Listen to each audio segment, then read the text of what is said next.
destroyed monasteries with the aim of marginalizing the importance of Kosovo Metohija for the Serbs and attempt to establish a new ethnic and cultural identity of Kosovo Metohija on the ashes of the history of others would be rewarded in this way.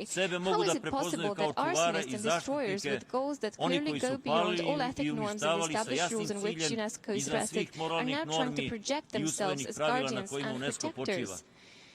Should that request be accepted nonetheless, a dangerous precedent will be set, and room will be open for the legalization of violence over national, cultural, and religious identity of any people wherever.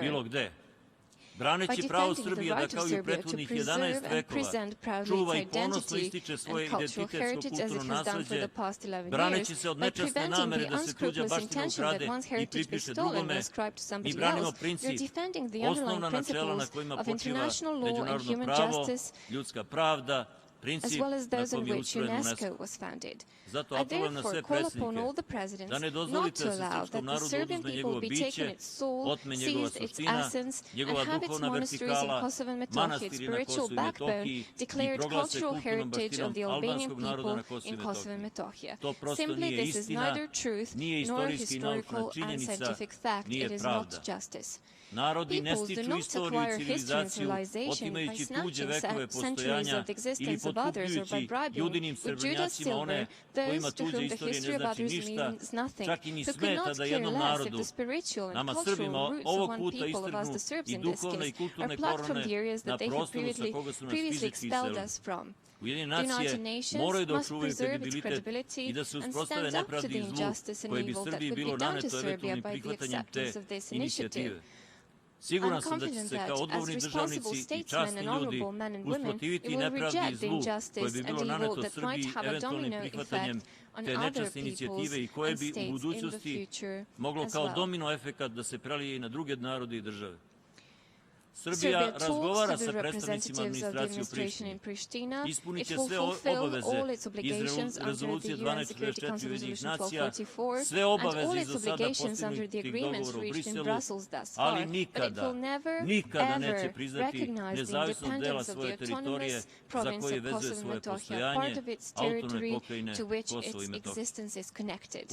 Distinguished friends, the problem of the mass migration from the Middle East is the greatest challenge of today. Znam da ne možemo sada i ovde da razmatramo uzroke i direktnu i indirektnu odgovornost za migrantsku krizu. To je pitanje od prvorazrednog značaja i trebalo bi ga pokrenuti na jednom međunarodnom forumu koji bi okupio ugledne državnike i eminentne naučnike. Nema boljeg načina da se objektivno sagleda situacija i pruži odgovor i predlog za rešavanje tog kompleksnog problema. Jer humanitarna katastrofa sa kojom se suočava svet sada je samo posljedice krize koja već 4 godine potresa Siriju bez adekvatnog odgovora međunarodne zajednice. Srbiji je možda teže nego ostalim zemljama starog kontinenta zato što nema pristup zajedničkim fondovima. Srbija se trudi da, uprkos teškoj ekonomskoj situaciji, obezbedi pristojan boravak i smeštaj izbjeglih lica. Međutim, ukoliko međunarodna zajednica, pre svih Evropska unija, ne učini konkretan napor da se problem reši, jugoistočnoj Evropi preti još veća humanitarna katastrofa. Posljedice toga niko ne može da predvidi, ali će se one sasvim sigurno odraziti ne samo na Evropu, već i na čitav svet. Što se tiče broja azilanata u Republici Srbiji, u periodu od 1. januara do 14. septembra ove godine evidentirano je ukupno 125.138 lica koje su stigla na teritoriju Srbije. Od njih je samo 254 podnelo zahtev za azil. Želeo bih da skrenem vašu pažnju na zabrinjavajuće ponašanje predstavnika vlasti u pojedinim državama koje su podigli žičane i žilet ograde u nameri da getoiziraju azilante koji beže od rata i nemaštine.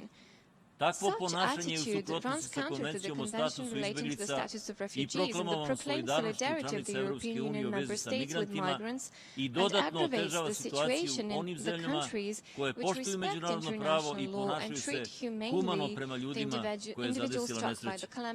Vlade pojedinih zemalja, članice Ujedinjenih nacija, ponašaju se kao da nikada nisu izašli iz ideologije koja je vladala do završetka Drugog svjetskog rata i ruše teškom mukom postignutu krhku stabilnost na Balkanu koja je najviše doprinela Srbija.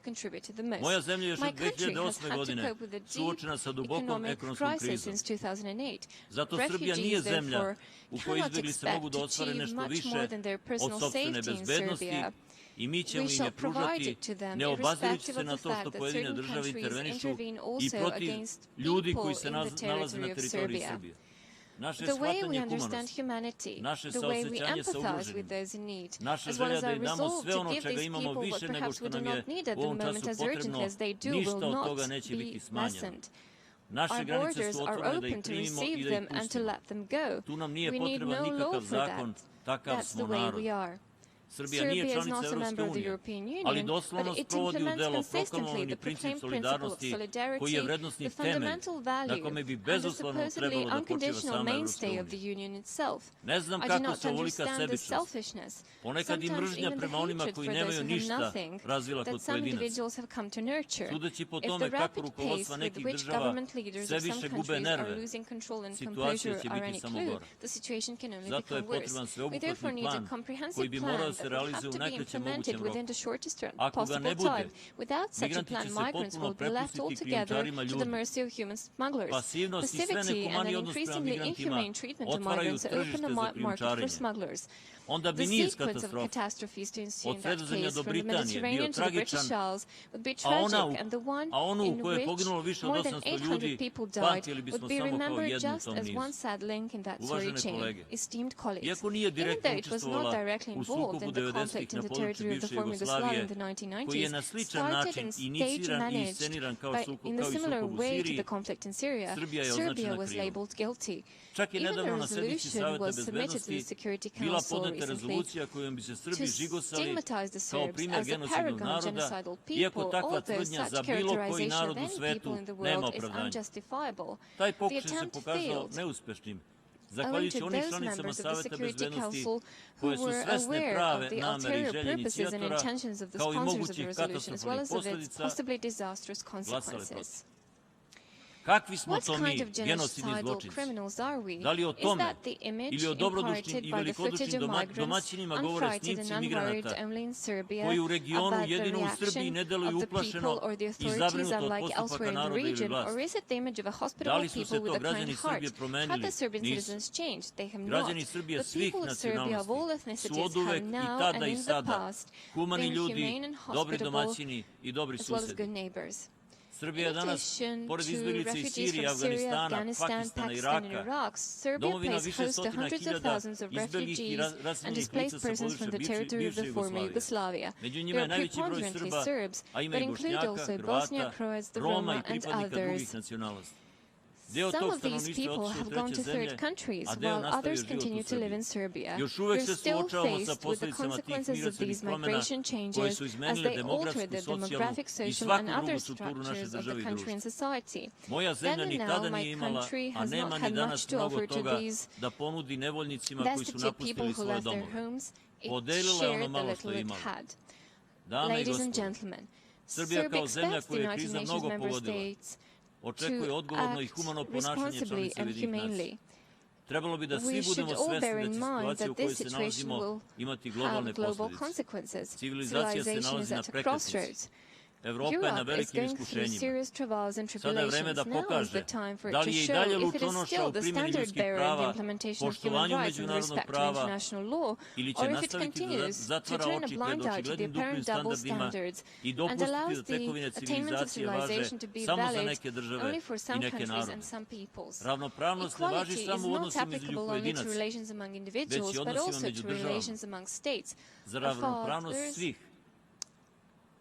naši preci su prolivali krv na mnogim brojnim poljima.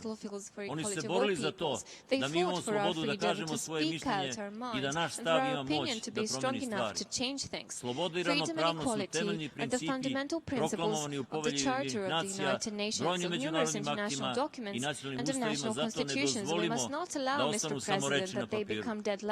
Uvažene kolege, svojim odnosom prema temama na koje sam želeo da skrenem vašu pažnju, želeo sam u stvari da nas motivišem da u budućnosti pokažemo istinsku empatiju, solidarnost, odgovornost i da neumorno gradimo istinski humanizam zajedno upravo u organizaciji koja nas danas okuplja.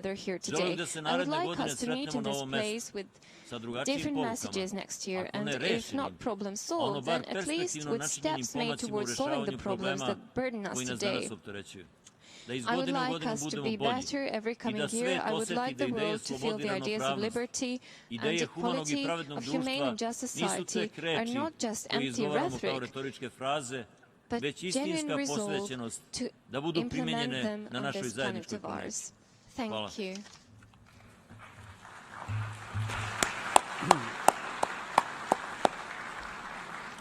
En nombre de la Asamblea General, Agradezco al presidente de la República de Serbia por la intervención que acaba de formular y solicito a los representantes que permanezcan sentados mientras despedimos al presidente.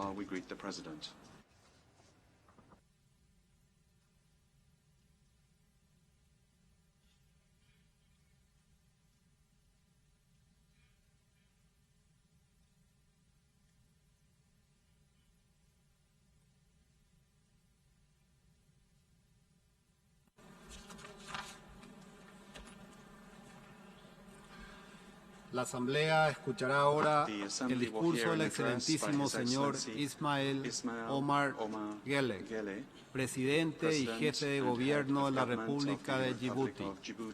Solicito a la oficial de protocolo que por favor acompañe a su excelencia.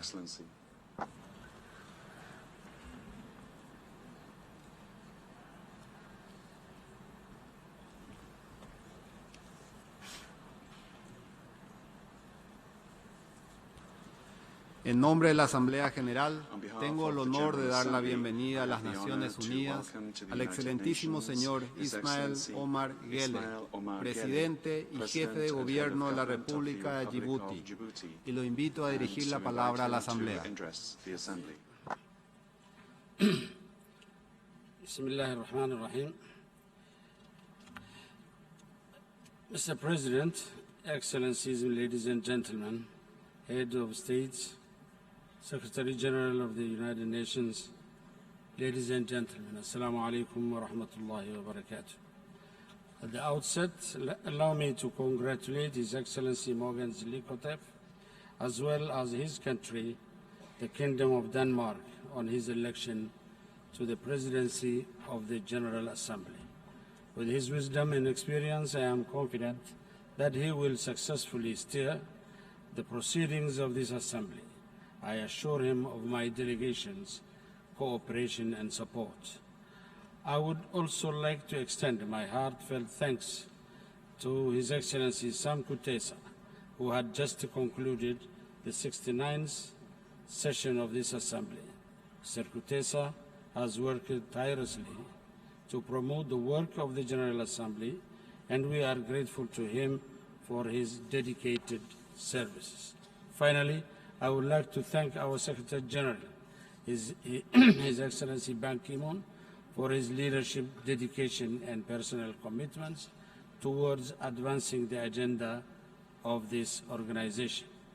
Monsieur le Président, Mr. President, before I begin my speech, I'd like to take this opportunity to pay a warm tribute to the memory of His Excellency Roble Olaye, Permanent Representative of Djibouti to the United Nations and Ambassador of the Republic of Djibouti to the United States.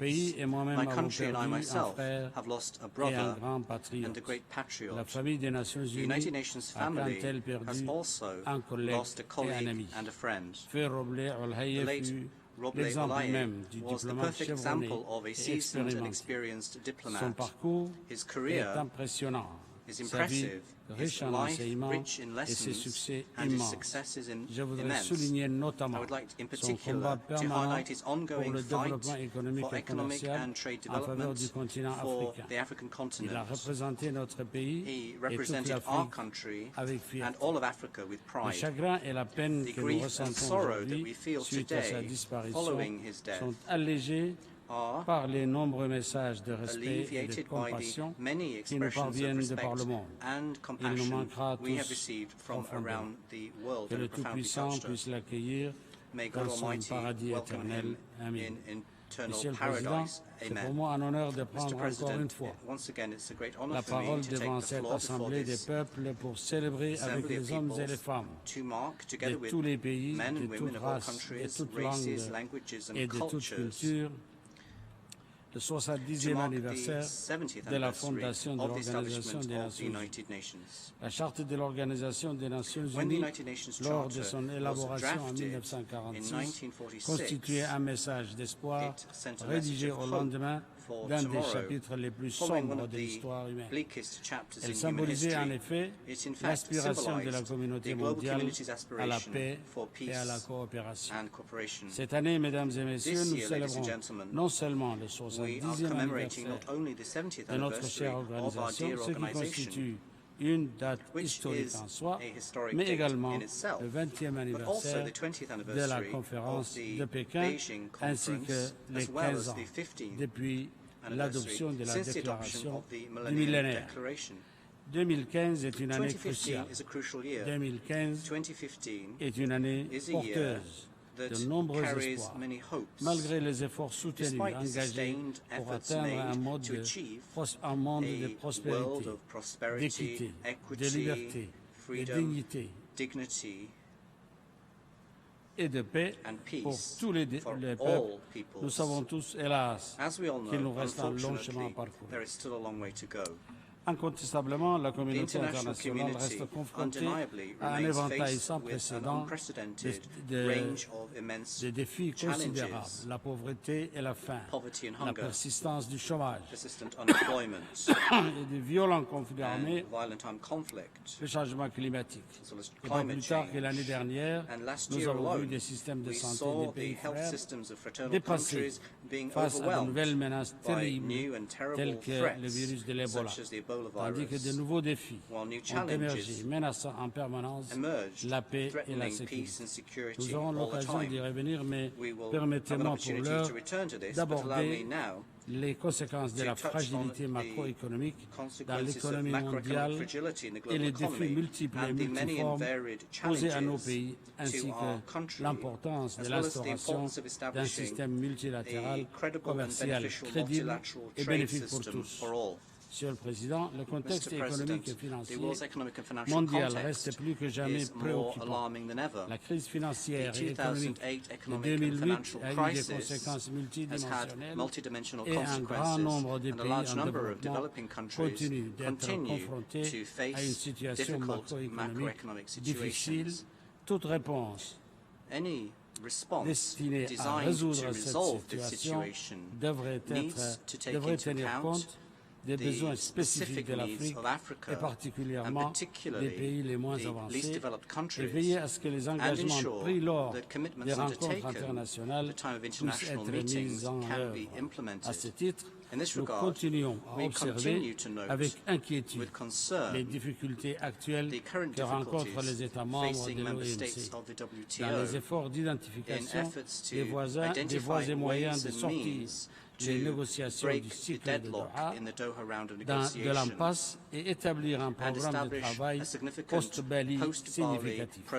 Les enjeux sont importants car il est de notre responsabilité de construire un système commercial multilatéral crédible qui permette à tous, en particulier les pays en voie de développement, de rédiger leurs objectifs en matière d'industrialisation et de transformation sectorielle de leurs économies. Monsieur le Président, le changement climatique représente le plus grand défi auquel l'humanité est confrontée, mais également le plus important de notre époque en termes de développement et risque de compromettre la vie des générations futures.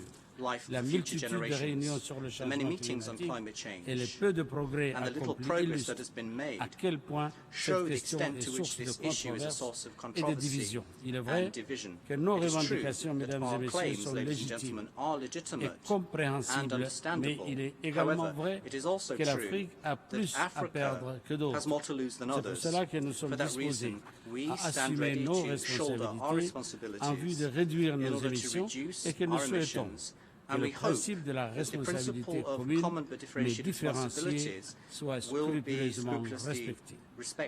Chaque région a ses spécificités et ses préoccupations environnementales qui ne sont pas nécessairement les mêmes que dans les pays des autres régions.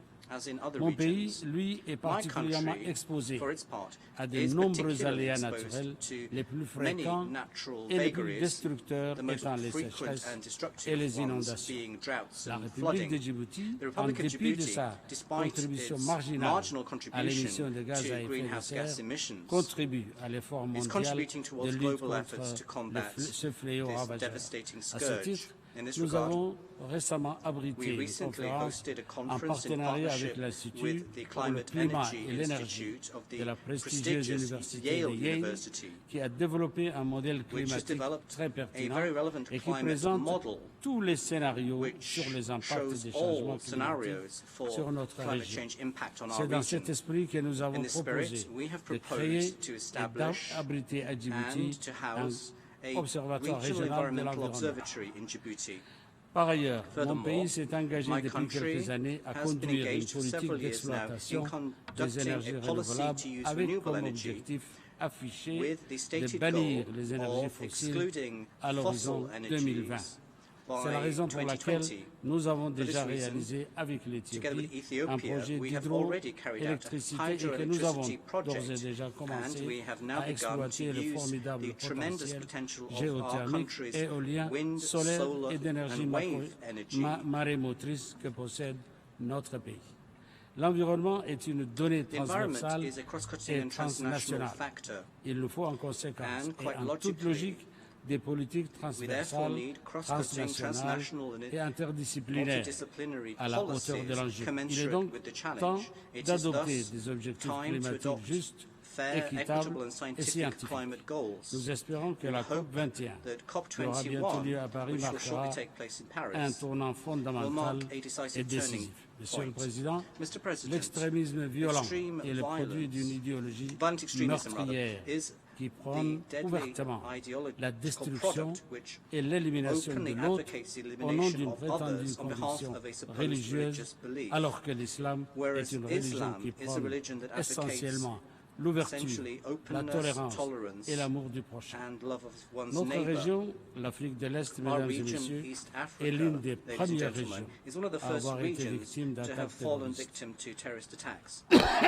Le groupe Al-Shabaab constitue une grande menace dans notre région et est à l'origine d'attaques terroristes et de nombreuses tentatives d'attentats dans la plupart des pays de la région. Cette expérience douloureuse nous a permis de développer une connaissance du fonctionnement, des pratiques et des stratégies des groupes terroristes qui gagneraient à être partagées. Les causes qui favorisent l'expansion de ce fléau qu'est l'extrémisme et, de facto, des groupes de terroristes sont profondes et diverses. Les fissures et les fractures que l'on observe dans l'architecture sécuritaire internationale et les zones de conflit du Moyen-Orient et en Afrique, ainsi que les difficultés économiques, l'extrême pauvreté, la perception réelle ou non de marginalisation génèrent un sentiment d'incertitude et un désir d'appartenance fort qui peut rendre les groupes sensibles à la rhétorique extrémiste et conduire aux attaques violentes dont nous connaissons le coût humain, les nombreux problèmes sécuritaires, économiques et sociaux qu'elles entraînent. Hier, le président Obama a pris l'initiative d'organiser un sommet sur cette thématique qui nous concerne et nous concerne tous. Nous l'en remercions car le contexte international nous prouve chaque jour le besoin et la pertinence de telles consultations. Aucun pays ne peut combattre ce fléau tout seul, car le terrorisme n'a pas de frontières. Pour neutraliser cette menace, nous devons agir ensemble, de manière concrète et décisive. Les stratégies de combat et de prévention contre la violence extrême doivent être parfaitement calibrées tout en évitant la surréaction. Elles doivent être basées sur une analyse des causes profondes ainsi qu'une compréhension des raisons qui poussent à l'extrémisme. Les gouvernements, les organisations régionales et internationales, les chefs religieux et les responsables du monde académique et de la société civile doivent unir leurs forces en vue de renforcer la résilience face au terrorisme et mettre sur pied la sécurité et la stabilité dans nos pays. À ce titre, mon pays va bientôt créer, dans le cadre de l'IGAD, un centre d'excellence de lutte contre l'extrémisme violent. Ce dernier a pour objectif de renforcer les capacités des acteurs gouvernementaux et non gouvernementaux et représente un espace de dialogue et une plateforme d'échange d'informations entre les chercheurs et les spécialistes. Monsieur le Président, les pays membres ici présents sont témoins depuis 2008 de la situation tendue et jusqu'à présent sans solution qui prévaut dans le nord de mon pays suite à l'occupation injustifiée et incompréhensible des forces érythréennes d'une partie de notre territoire. Les membres de mon gouvernement et moi-même sommes venus ici à plusieurs reprises vous exposer la situation et vous informer du comportement déraisonnable de l'Érythrée qui continue d'ignorer la gravité de la situation et à rejeter toute tentative de discussion. Afin de résoudre ce conflit de manière pacifique, mon pays a depuis le tout début cherché les bons offices de l'Union africaine, de la Ligue des États arabes, de l'Organisation de la Conférence islamique et de l'ONU. Nous avons enfin accepté la médiation de Son Altesse Royale l'émir du Qatar, pensant que ces pays écouteraient raison mais en vain. À ce jour, plus de 5 ans après la signature de l'accord de médiation, nous attendons toujours la démarcation de la frontière et le retour de nos prisonniers de guerre. Malgré l'appel à la raison de la communauté internationale et l'adoption des résolutions 1862 en 2009, 1907 en 2009, et 23 en 2011. L'Érythrée refuse de reconnaître l'existence même des prisonniers djiboutiens, bien que deux d'entre eux aient heureusement réussi à s'échapper. Cette attitude de déni, même après le retour et le témoignage de ces prisonniers, et de refus de toute discussion, est contraire aux normes et conduites internationales. Elle témoigne du danger que ces pays représentent pour la région et la communauté internationale dans son ensemble. Mon pays a toujours su préserver la paix et nous croyons aux vertus du dialogue et de la médiation. Toutefois, l'intégrité territoriale de mon pays ne saurait être négociable. Concernant le Yémen, nous sommes profondément préoccupés par la situation dramatique que connaît actuellement ce pays frère et surtout par la détérioration de la situation humanitaire qui est catastrophique depuis le début du conflit. La République de Djibouti réaffirme sa solidarité avec le peuple yéménite et a pris toutes les dispositions nécessaires afin d'aider et d'accueillir les populations déplacées fuyant les combats. Mesdames et messieurs, la situation qui prévaut aujourd'hui au Yémen est le résultat du refus de la rébellion d'accepter et de respecter la période de transition politique telle que négociée pendant le processus de dialogue national. Et en prenant les armes, ils ont mis à feu et à sang ces pays et ont contraint les présidents légitimes à quitter le pays. Nous condamnons les agissements de la rébellion et surtout la menace que ces éléments font peser sur l'unité, l'intégrité, la stabilité et la souveraineté du Yémen. En outre, l'escalade de la violence au Yémen fait peser de graves menaces sur la sécurité et la stabilité de la région et ouvre un nouveau front de radicalisation, notamment la montée en puissance d'Al-Qaïda dans la province, dans la péninsule arabique, du côté de notre frontière orientale, posant ainsi une menace certaine pour mon pays et à travers le détroit de Bab-el-Mandeb. Nous nous félicitons à cet égard de l'intervention militaire des pays frères du Conseil de coopération du Golfe menée par l'Arabie saoudite au Yémen, et cela à la demande du président Hadi Mansour. Nous remercions le secrétaire général des Nations Unies, M. Ban Ki-moon, et à travers lui, M. Ismail Ould Cheikh Ahmed, son envoyé spécial pour le Yémen, pour leur dévouement ainsi que les efforts inlassables dont ils font preuve depuis le début de ce conflit. Nous sollicitons les Nations Unies de redoubler ces efforts et ces activités de bons offices afin de permettre la reprise d'un processus de transition politique pacifique, car le règlement de la crise du Yémen passe par le dialogue. Nous exhortons enfin toutes les parties yéménites à participer de bonne foi au dialogue mené sous l'égide de l'organisation des Nations Unies. En dépit des difficultés et des obstacles quotidiens dont nous sommes tous conscients, la Somalie a réalisé des progrès notables, dont les plus saillants sont la formation fédérale, la mise en place d'administrations régionales, ainsi qu'une commission électorale nationale indépendante. Cependant, le gouvernement somalien reste confronté à des défis de taille. Il est manifeste pour nous que la reconstruction de la Somalie est tributaire de la garantie d'un environnement sécuritaire stable. Certes, depuis 2 ans, des gros progrès ont été réalisés sur le terrain.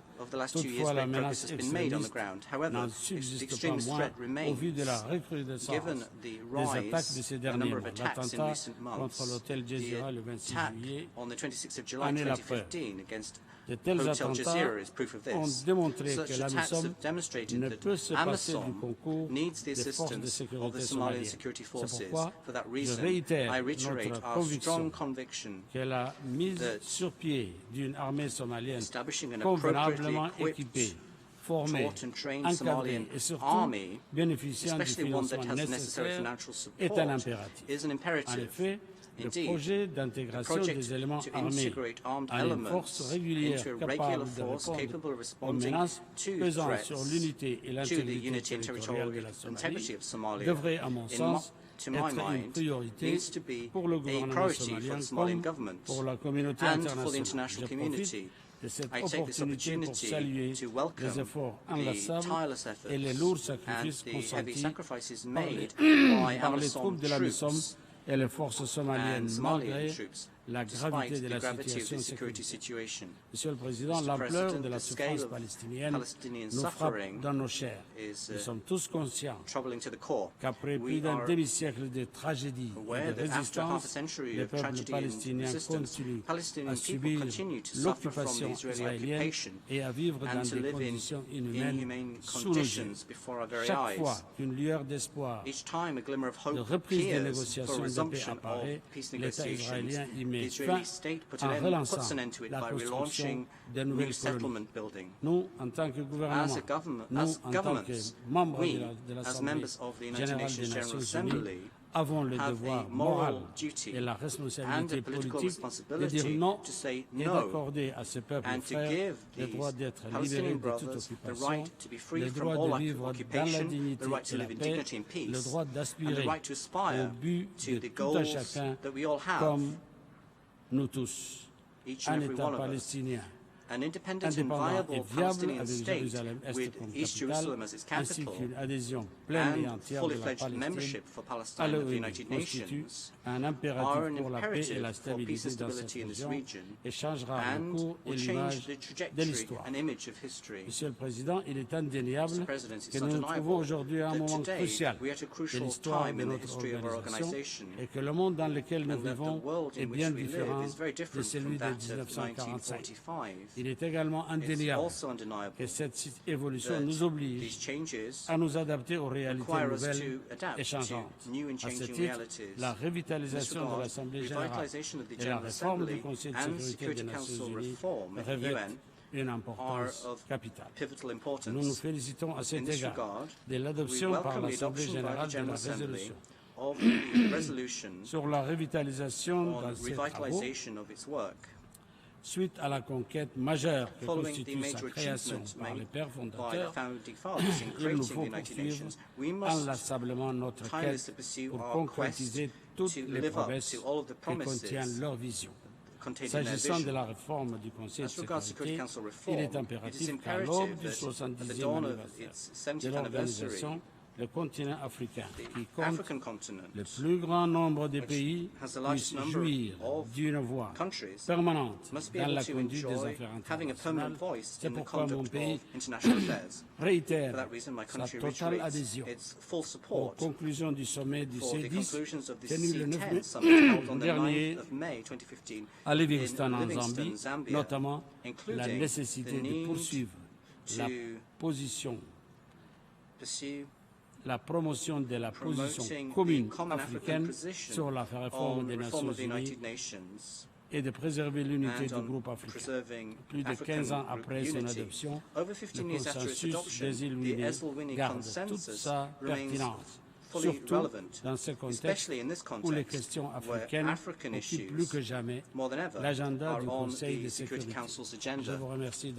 Thank you for your attention.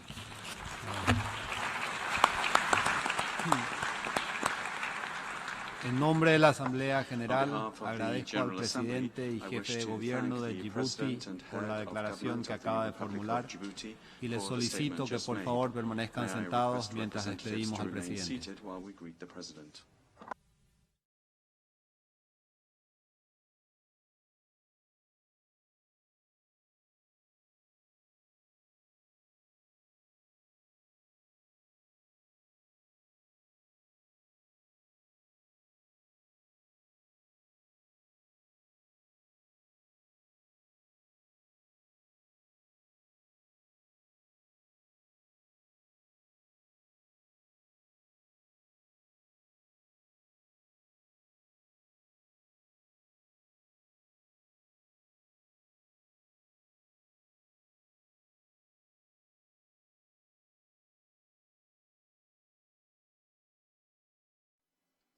I request protocol to escort His Excellency.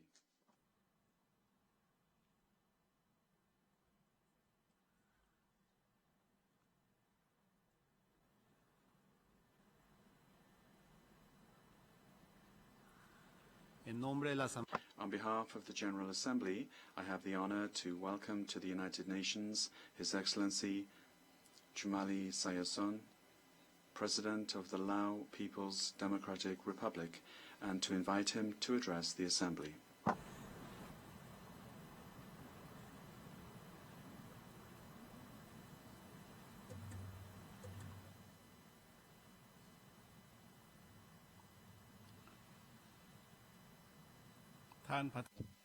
Mr. President, at the outset I would like to extend my sincere congratulations to His Excellency Morgan Likatov on his election as President of this 70th session of the UN General Assembly. I'm confident that with your extensive diplomatic experience, Excellency will guide this General Assembly session with a great success.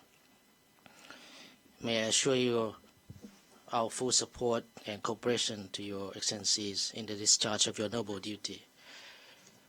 Likewise, I would like to sincerely commend Excellency Sam Kutesa for the successful completion of his task as President of the 69th session of the UNGA. Mr. President, this marks the 70th anniversary of the United Nations since its inception after the Second World War had ended. Its main objectives are to promote the international peace, security, and development cooperation, aiming at ensuring that all mankind live in peace, social progress, and conducive environment for development. Despite conflicts and challenges that have occurred in different parts of the world, in general, peace, security, and development cooperation among all nations remain the prevailing trend of this era. This is the important achievement of the United Nations in fulfilling its mandate as stipulated in the Charter. Nevertheless, the international environment continues to undergo numerous challenges, such as armed conflict, terrorism, poverty and hunger, infectious diseases, climate change, and natural disasters, which have posed major threats to peace and development. Therefore, I am of the view that we must enhance our political will, mutual assistance and cooperation under the banner of the United Nations in order to collectively address the said challenges facing us. To this end, the United Nations should improve its working method. The Lao PDR hopes that on the occasion of the 70th anniversary of the United Nations this year. The international community will collectively make serious efforts to conduct comprehensive reform of this universal organization, so as for the UN to be able to respond to the emerging challenges in a more effective manner.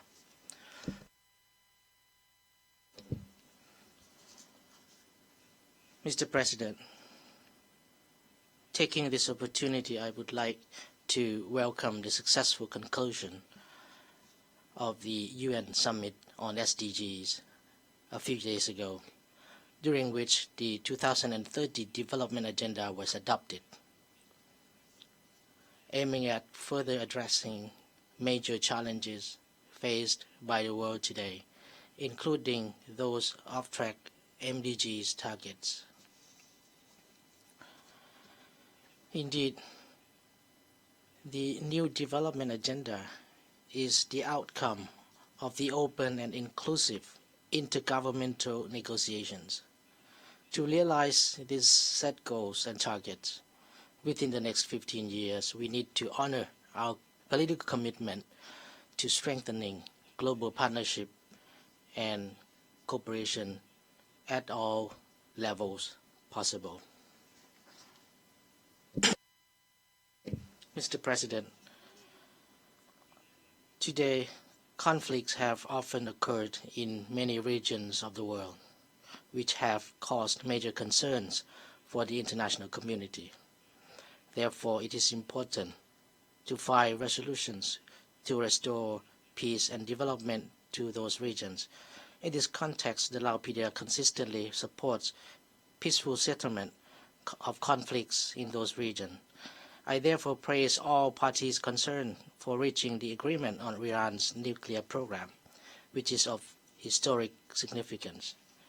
This is a testimony to the value of dialogue as the best way to address the conflict, which should be taken as a model for resolving hot issues globally. In addition, the Lao-PDR always hopes that the issue of Palestine, which has been stalled for many decades, will be resolved by peaceful means by parties concerned, with a view to creating two independent states of Palestine and Israel living side by side in peace based on the Arab Peace Initiative and recognized borders as stipulated in the UN Security Council resolutions. The Lao-PDR therefore urges the international community to redouble its efforts to help rehabilitating Palestine back to normalcy as soon as possible.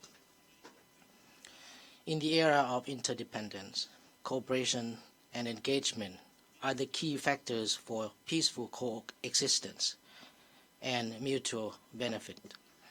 The Lao-PDR therefore welcomes the recent re-establishment of the diplomatic relations between the United States of America and the Republic of Cuba, which has opened a new chapter in the history of relations between the two countries that had been stalled for many years.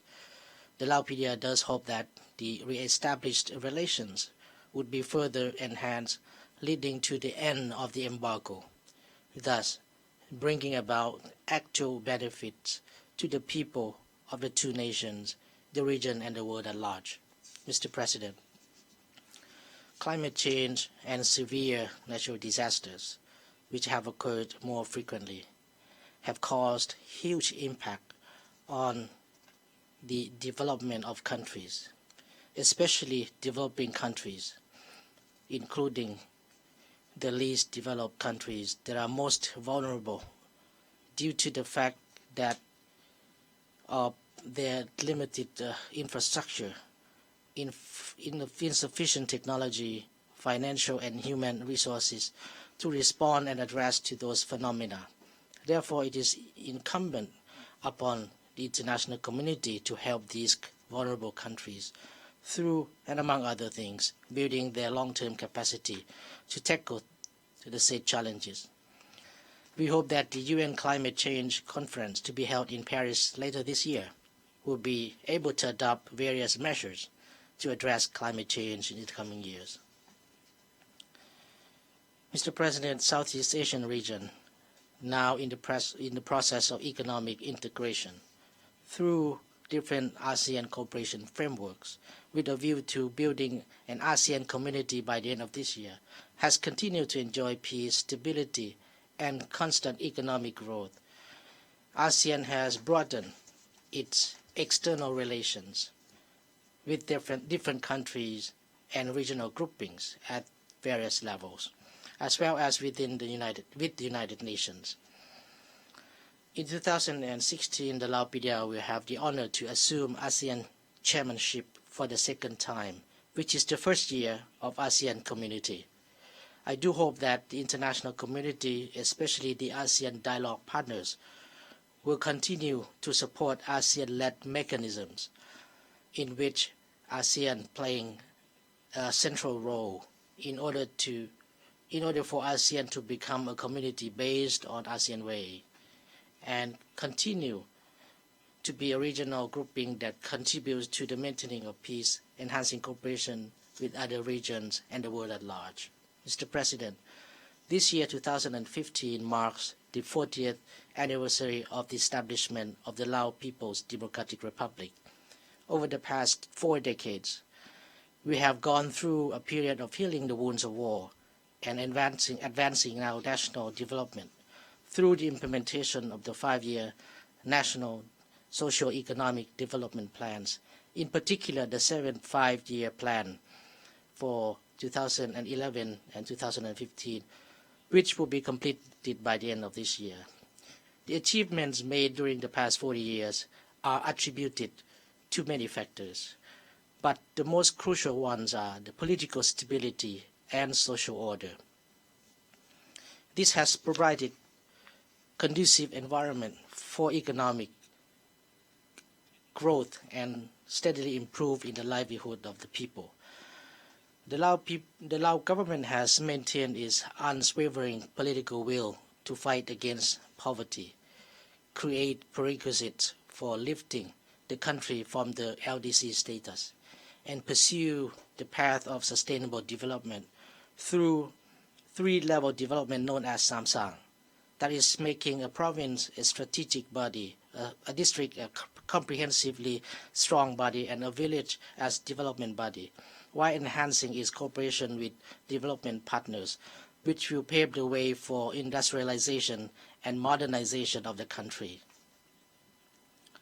Indeed, we are moving on the right direction in our national development cause.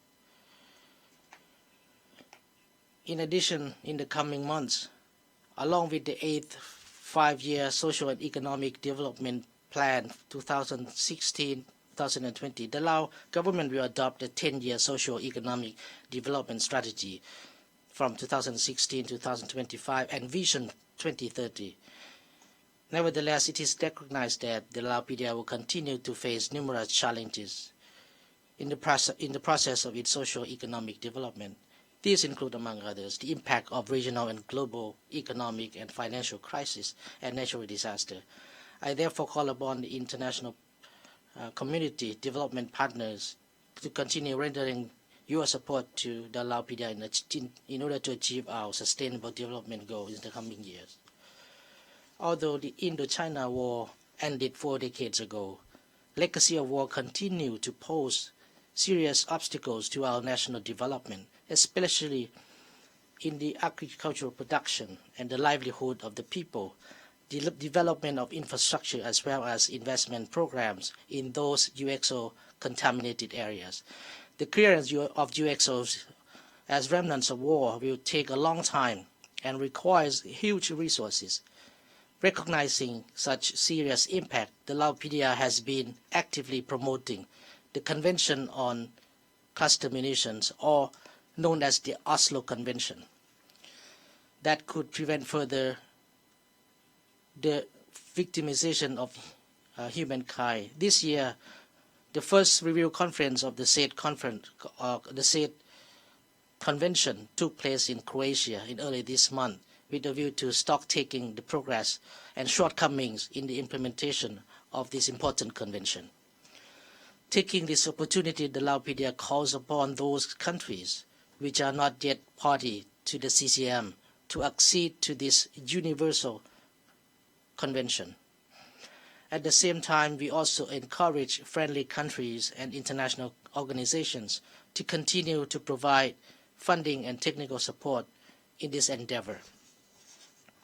Mr. President, this year marks the 40th anniversary of Laos being a member of the United Nations. We have actively participated in the work of the United Nations in various areas throughout the years. Moreover, the cooperation between the Laupedia and United Nations have steadily been enhanced. The financial technical support have been provided by the UN agencies, funds and programs. All have made important contributions to our socio-economic development. We do hope that such valuable support and cooperation will continue in the coming years. The Laupedia attaches great importance to promoting and protecting human rights, has become a state party to 7 of main international human rights instruments. Having desired to contribute to the work of Human Rights Council, the Laupedia has presented its candidature for the membership of this Human Rights Council for the period of 2016 to 2018.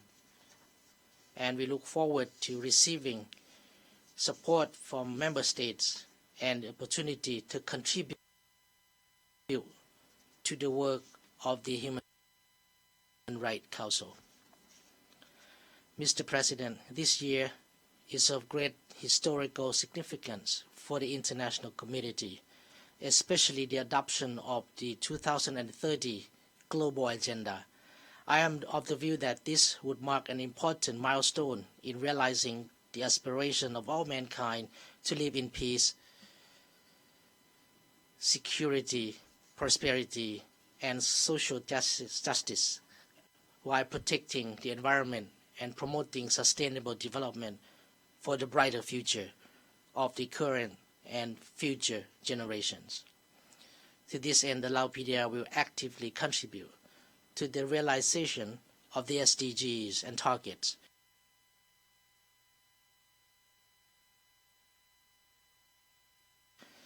that the world leaders adopted a few days ago.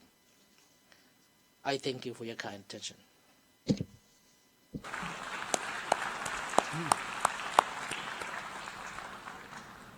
En nombre de la Asamblea General. On behalf of the General Assembly, I wish to thank the President of the Lao People's Democratic Republic for the statement just made. May I request representatives to remain seated while we greet the President.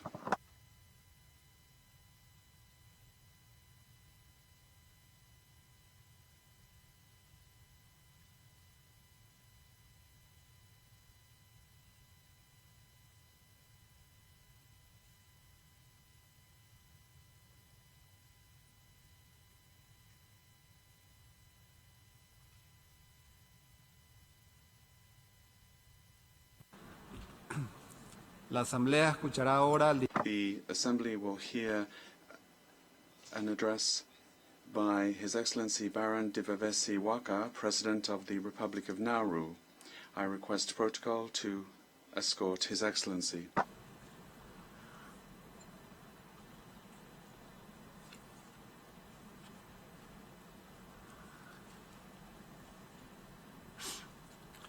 En nombre de la Asamblea General. On behalf of the General Assembly, I have the honor to welcome to the United Nations His Excellency Baron Divavesi Waka, President of the Republic of Nauru, and to invite him to address the Assembly.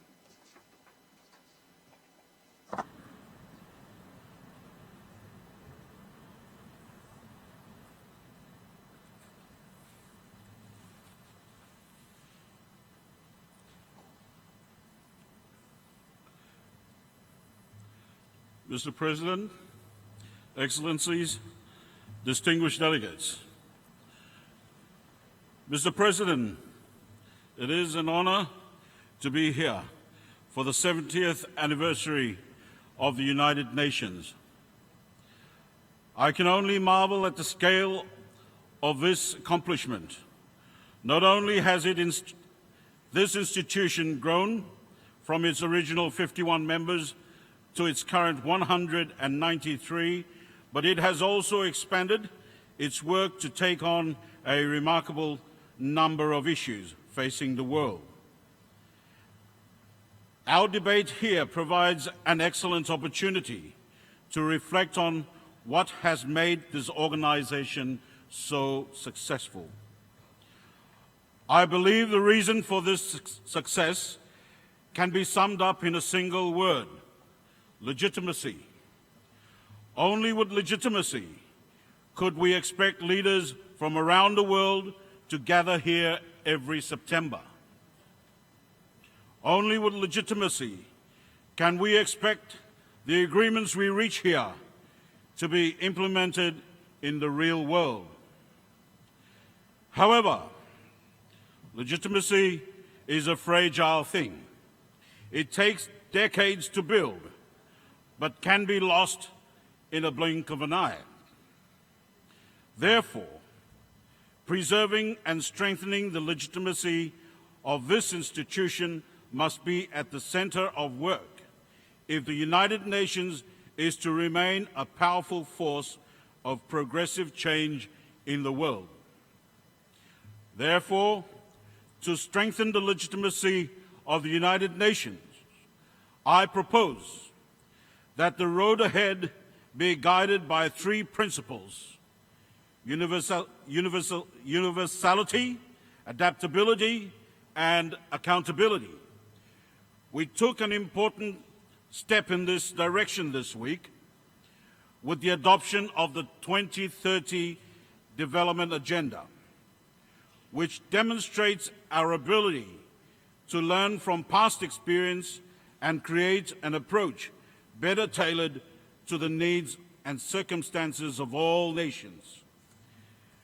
The agenda places the welfare of human beings at its core and lays out a comprehensive set of goals and targets to help empower every individual to realize their full potential. This moves us away from looking at single indicators like GDP or income per capita to measure human progress and focuses our work on the building of a more robust foundation for sustainability and prosperity. Education, public health, gender equality, clean water, oceans, energy, and more importantly, a strong family unit. These are some of the blocks on which our future must be built. For my country,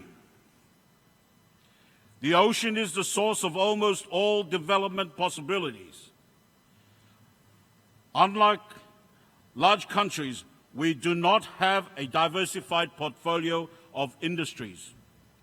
Phosphate mining and fishing constitute the large bulk of economic possibilities for Nauru, along with less than a handful of other sources of income.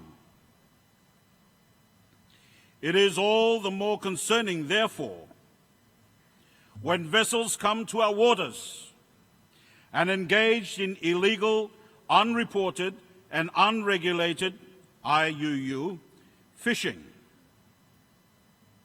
Regional estimates put lost earnings from IUU at anywhere from the millions to over $1 billion. For economies like ours, these numbers are staggering. And if we are to be true to Agenda 2030 and the commitments made by SIDS, we must do much more to eliminate IUU fishing and ensure that the income from fishing goes to the rightful resource owners.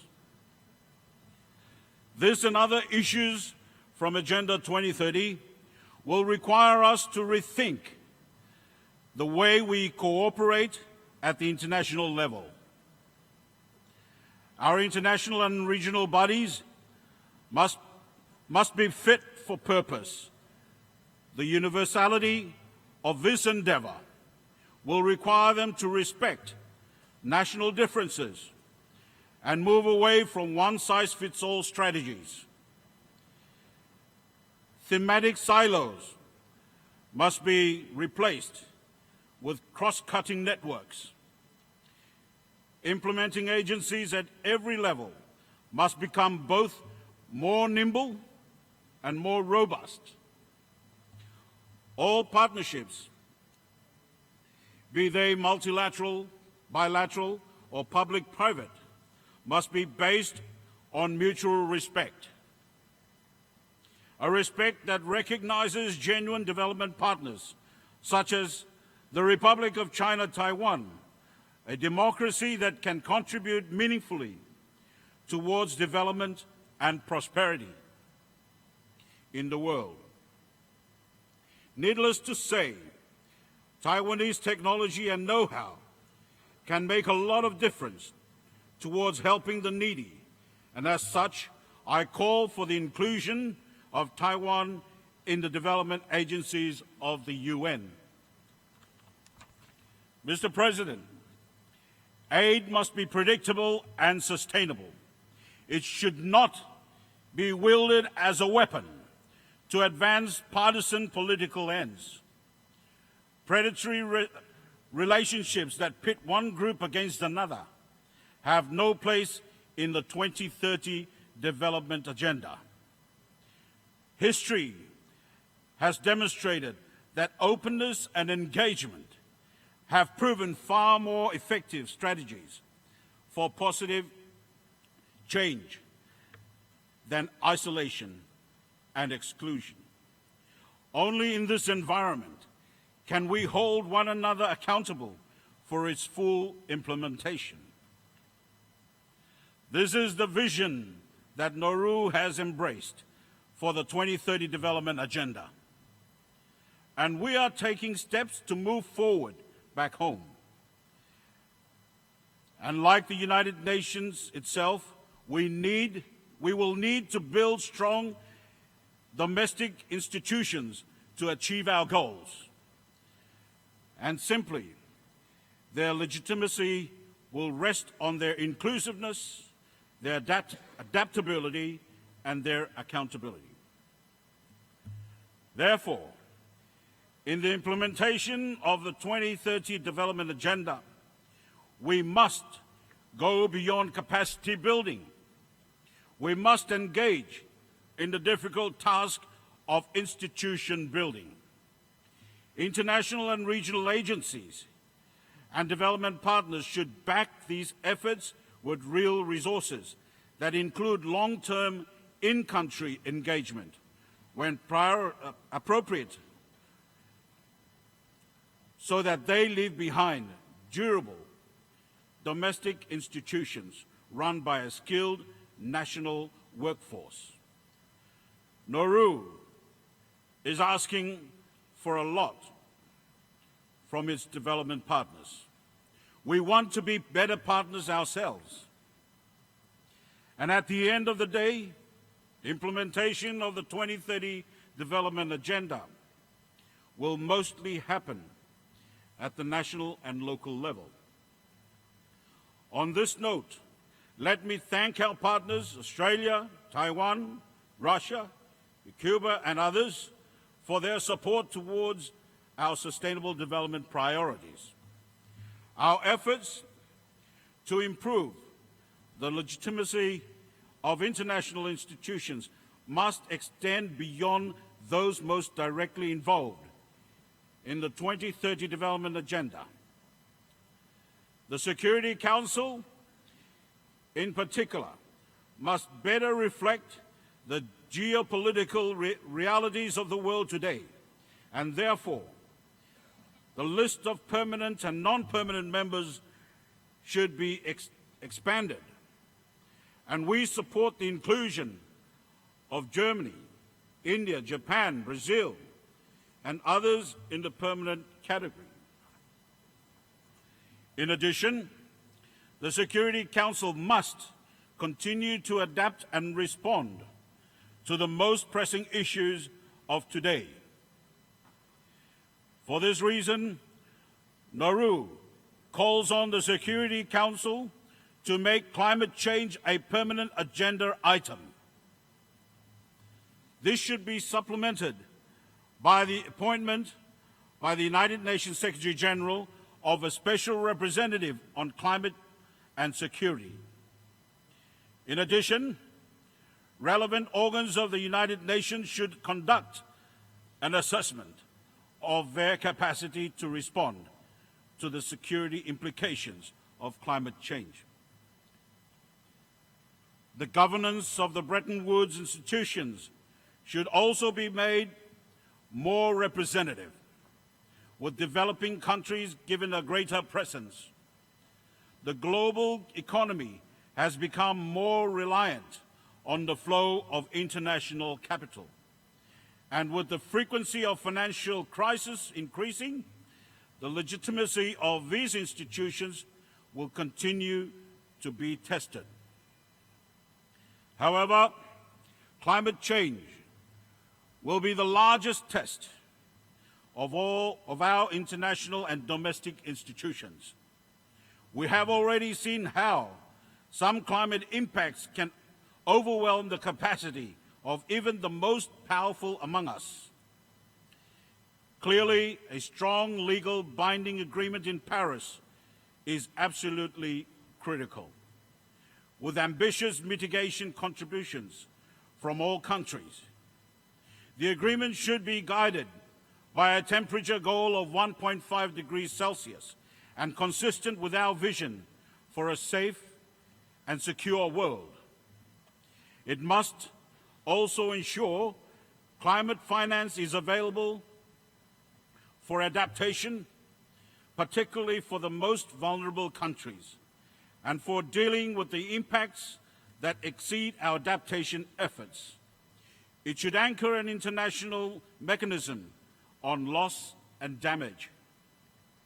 The United Nations was created to save succeeding generations from the scourge of war, which twice in our lifetime has brought untold sorrow to mankind. At present, climate change, if left unaddressed, promises impacts no less catastrophic for many of our nations. Today marks the lead-up to a very important milestone in my people's history. The 70th anniversary of our return home during the occupation of my country in the Second World War. Nauruans were forcibly evacuated to what is now Chuuk, state in the Federated States of Micronesia. Due to widespread food shortages and harsh conditions imposed by our captors, our population fell below 1,500. We were in danger of extinction. Nauruans know very well what happens to small, vulnerable countries when the big ones fail to address their problems in a responsible manner. And Mr. President, I strongly believe that many of the major economic powers want to reach an agreement in Paris. Many have already come forward with meaningful mitigation contributions that will certainly require a great deal of effort to achieve. And while we know it's not enough, I do not doubt their sincerity.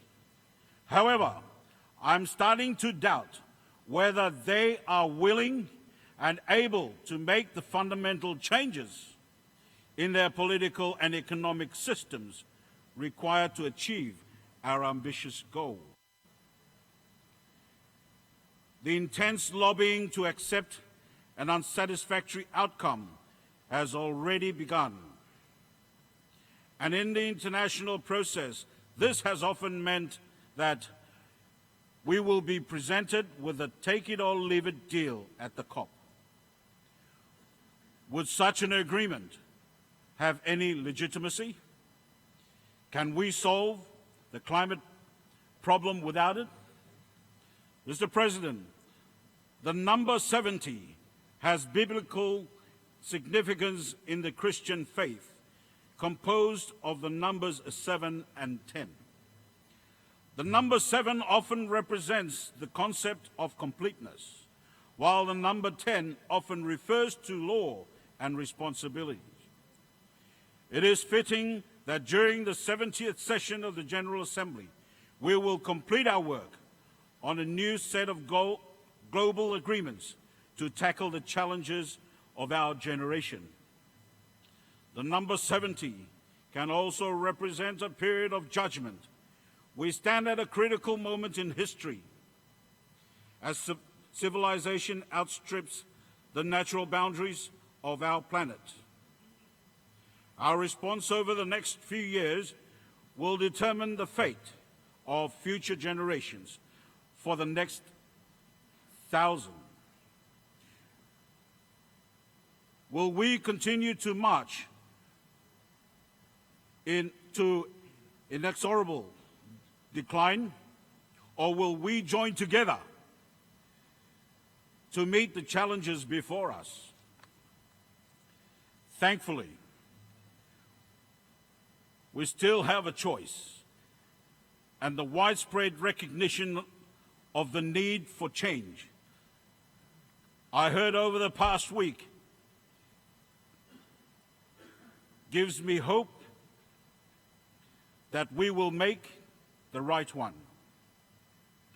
May God bless the Republic of Nauru, and may God bless the United Nations. Thank you.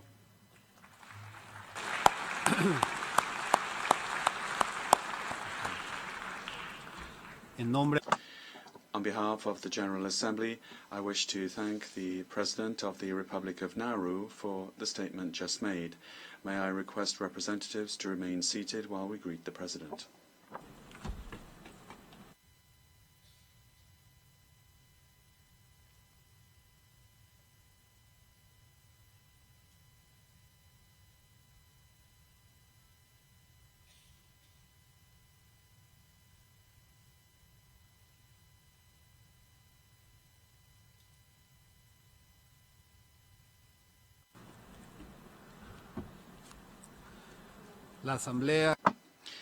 The Assembly will hear an address by His Excellency Aguila Saleh Essa Guaida, Acting Head of State of Libya.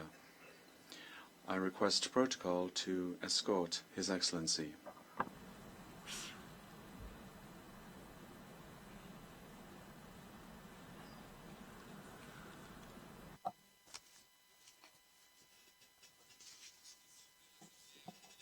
On behalf of the General Assembly, I have the honor to welcome to the United Nations His Excellency Aguila Saleh Essa Guaida, Acting Head of State of Libya, and to invite him to address the Assembly.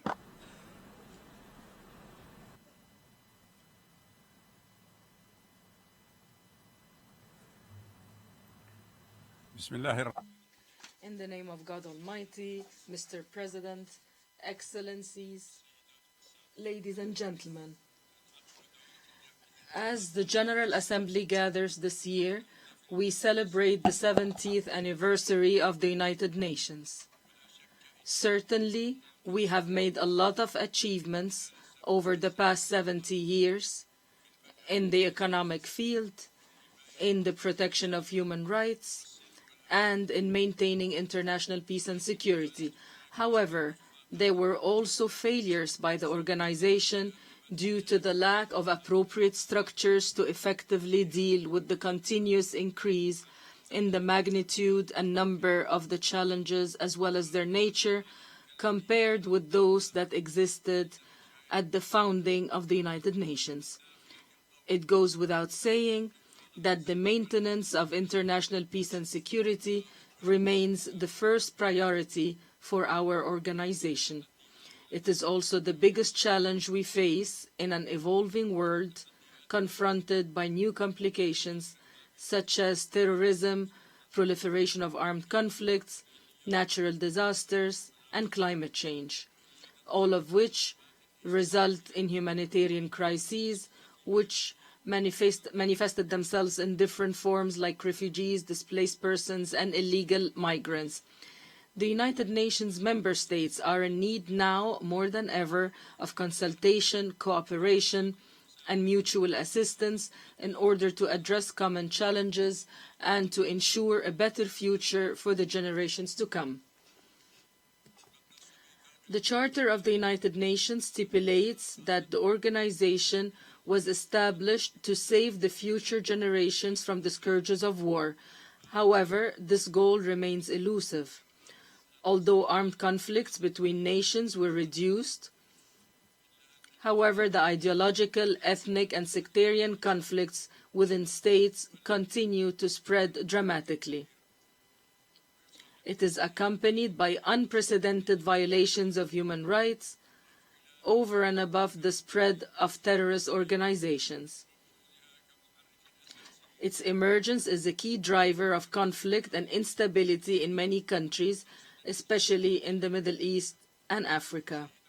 Mr. President, ladies and gentlemen, we in Libya represent a fledgling democracy seeking to find its way in order to take hold as an added value in the minds of people and to transform it into a transparent, democratic, effective, and stable institutions.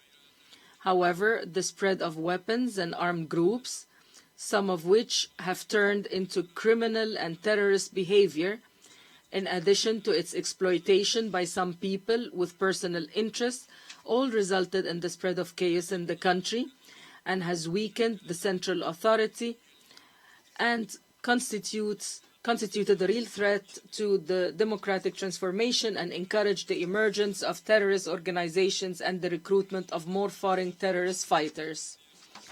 Over the past year, Libya has witnessed the emergence of the so-called Islamic State, or Daesh, an outcome and ally to Ansar al-Sharia, which asserts control over the towns of Darna and Sirt, with the view of taking these two towns as starting points to assert full control throughout Libya, in addition to the exploitation of Libya's resources to finance the establishment of an extremist entity that refuses to recognize the national state and fights democracy.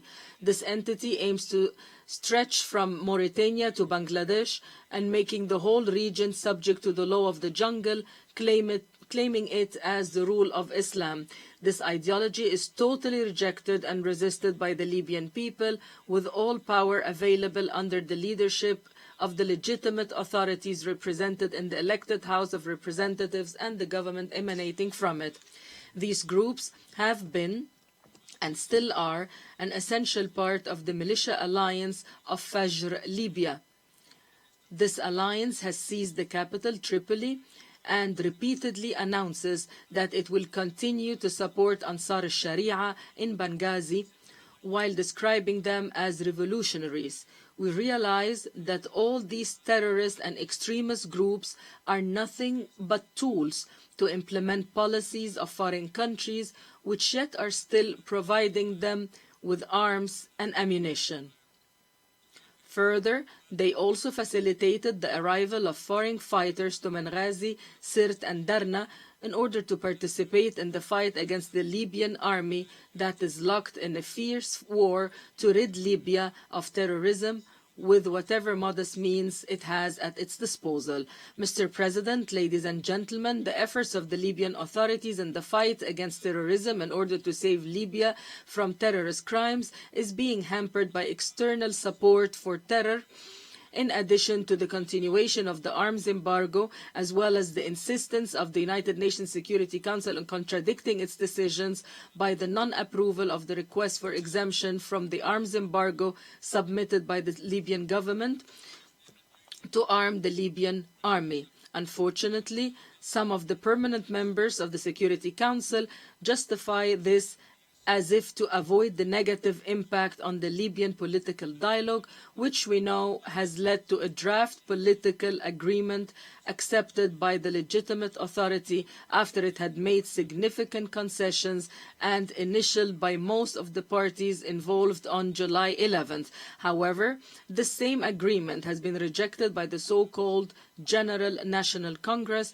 which represents the militias that occupy the capital Tripoli and are allied with Al-Qaeda and Ansar al-Sharia, supporting them with arms and fighters in their war against the Libyan army in the cities of Benghazi and Darna. The threat of terrorism of the Islamic State or Daesh and Al-Qaeda, as well as Ansar al-Sharia, is not only limited to Libya.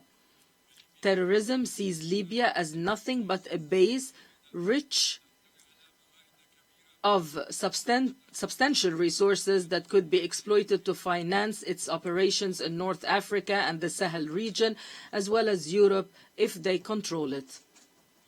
Therefore, all United Nations members should be aware of the gravity of the position taken by the Security Council on the international peace and security, exercise pressure for the lifting of the arms embargo on the Libyan army, or speed up the approval of application for exemption from the arms embargo, and provide assistance to the Libyan government in the area of security, according to the provisions of Security Council Resolution 2214 of 2015. Mr. President, ladies and gentlemen, I can assure you that nothing divides the Libyan people, and that the vast majority is looking for any possible means to put an end to the unjustified fighting amongst brothers and to restore security and stability in the country. Nonetheless, they have become hostages to the armed groups and are unable to express their views. Hundreds of thousands of Libyans have become internally displaced and refugees looking to return to their homes as soon as possible. This could only be fulfilled by agreeing on a strong government enjoying the confidence of all Libyans, with its authority imposed all over Libyan territory and supported by the international community. We appreciate the effort made by the United Nations Support Mission in Libya in order to facilitate the dialogue between the Libyan parties for the formation of a government of national accord that represents all Libyans and puts the national interest above all considerations. The House of Representatives, as the legitimate authority elected by all Libyans, has been and still is supportive of the dialogue as a strategic option to resolve the political and security crisis in Libya. The House of Representatives made all possible concessions to encourage the extra-legitimate party to dissociate itself from terrorism and join the dialogue table in order to spare Libyans more bloodshed and to put an end to the destruction of Libyan cities. However, we notice more intransigence in positions and more misinterpretations of the flexibility shown by the House of Representatives. It seems that this flexibility has been misunderstood even by Mr. Bernardino Leon, the Special Representative of the Secretary General, who tried to bring us back to square one and unravel all that has been achieved in the last 10 months in dialogue and negotiations. In this regard, I would like to emphasize from this rostrum the following. The Council of Representatives is committed to dialogue as an approach to resolving the security and institutional crisis in Libya, but it would not agree to any regression with regard to what has been approved by the majority so far. No agreement should be imposed on any future government to take any step whatsoever in favor of the terrorist organizations placed by the Security Council on its list of sanctions. The war against terrorism in Benghazi, Darna and Sirte could not be part of any arrangement for ceasefire under the agreement unless it is related to the surrender of the terrorists and the turning in of their weapons. The House of Representatives hopes to receive a final draft of an agreement that does not reward those who have committed crimes, destroyed state property, and seized the capital by force of arms.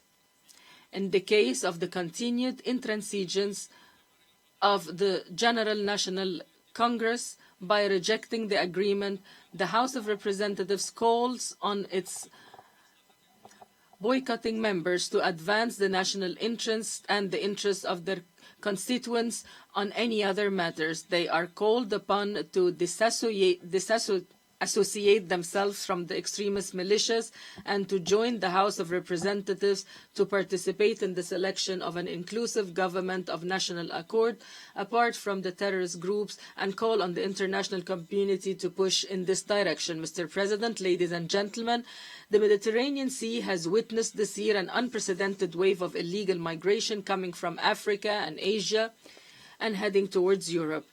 We sadly notice the loss of thousands of lives by drowning in sea, and here we express our condolences and sympathy to the families of the victims. We re-emphasize Libya's position in support of all international efforts that seek to reduce the risks to illegal migrants in the Mediterranean, provided being within the framework of respect of the principles of international law, particularly the principles of respect of sovereignty and the non-interference in the internal affairs of other states. Hence, we assure Libyans' readiness to contribute within the limits of its capacity to prevent the smuggling of migrants and to rescue the lives in the Mediterranean. We also emphasize that the humanitarian crisis needs to be addressed in a comprehensive manner in consultation among the countries of origin, countries of transit, and countries of destination, taking into account the need to address the root causes of illegal migration in general and the reasons for the large increase in the numbers of migrants through Libya in recent months. The security approach to the problem of migrant smuggling is not enough. Libya believes that using force against smuggling boats off the Libyan coast may increase the complexity of the Libyan crisis and will not contribute in reducing the phenomenon of smuggling of migrants. This could only be achieved by providing the legitimate Libyan government with potential capabilities to extend its authority over all Libyan territories and control its borders, and with necessary assistance in building its capacity in this area, especially arming the Libyan army and its capacity building with the necessary equipment and training. Libya warns of any foreign military activity without its consent and control in the Libyan territory waters or the exclusive economic zone of Libya, which could harm the fishing activities and lead to the plundering of marine living resources. Mr. President, ladies and gentlemen, peace in the Middle East would not be achieved in the midst of the ongoing Israeli entity occupation of the Palestinian territories, denying the rights of the Palestinian people, seeking in every possible way to Judaize the city of Jerusalem, and ignoring all international resolutions on the inalienable rights of the Palestinian people, particularly their right of return and the right to establish an independent state with full sovereignty over its territory, with East Jerusalem as its capital. Libya is demanding lifting the siege imposed on the Palestinian people and providing them with protection. Libya is compelling the Israeli occupation authorities to stop all acts of violence and intimidation exercised against the Palestinian people, and that they comply with all international resolutions, especially with regard to the return of refugees to their homes, and to stop settlement activities, as well as the repeated attacks against the holy sanctuary of Al-Haram al-Sharif in Jerusalem. With regard to the sisterly Syria, we condemn all atrocities against the Syrian people and express our support for all the international efforts aiming at finding a peaceful settlement to achieve the aspirations of the Syrian people to live in a dignified and democratic system that respects human rights and fundamental freedoms. With regard to brotherly Yemen, we hope that the Arab coalition could restore security and stability to Yemen and to reach a peaceful solution to the crisis of Yemen under the supervision of its legitimate government on the basis of UN Security Resolution 2216. Thank you, Mr. President.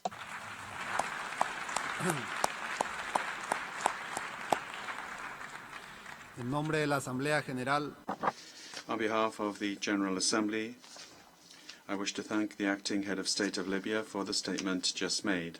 May I request representatives to remain seated while we greet His Excellency.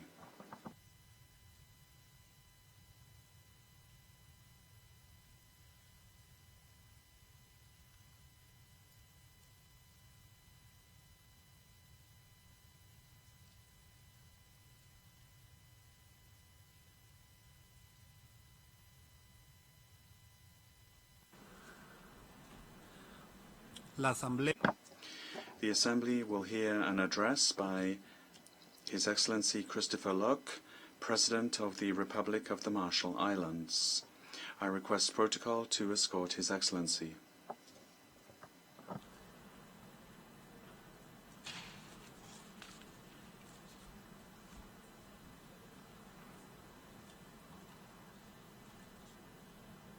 En nombre de la Asamblea. On behalf of the General Assembly, I have the honor to welcome to the United Nations His Excellency Christopher Luck, President of the Republic of the Marshall Islands, and to invite him to address the Assembly.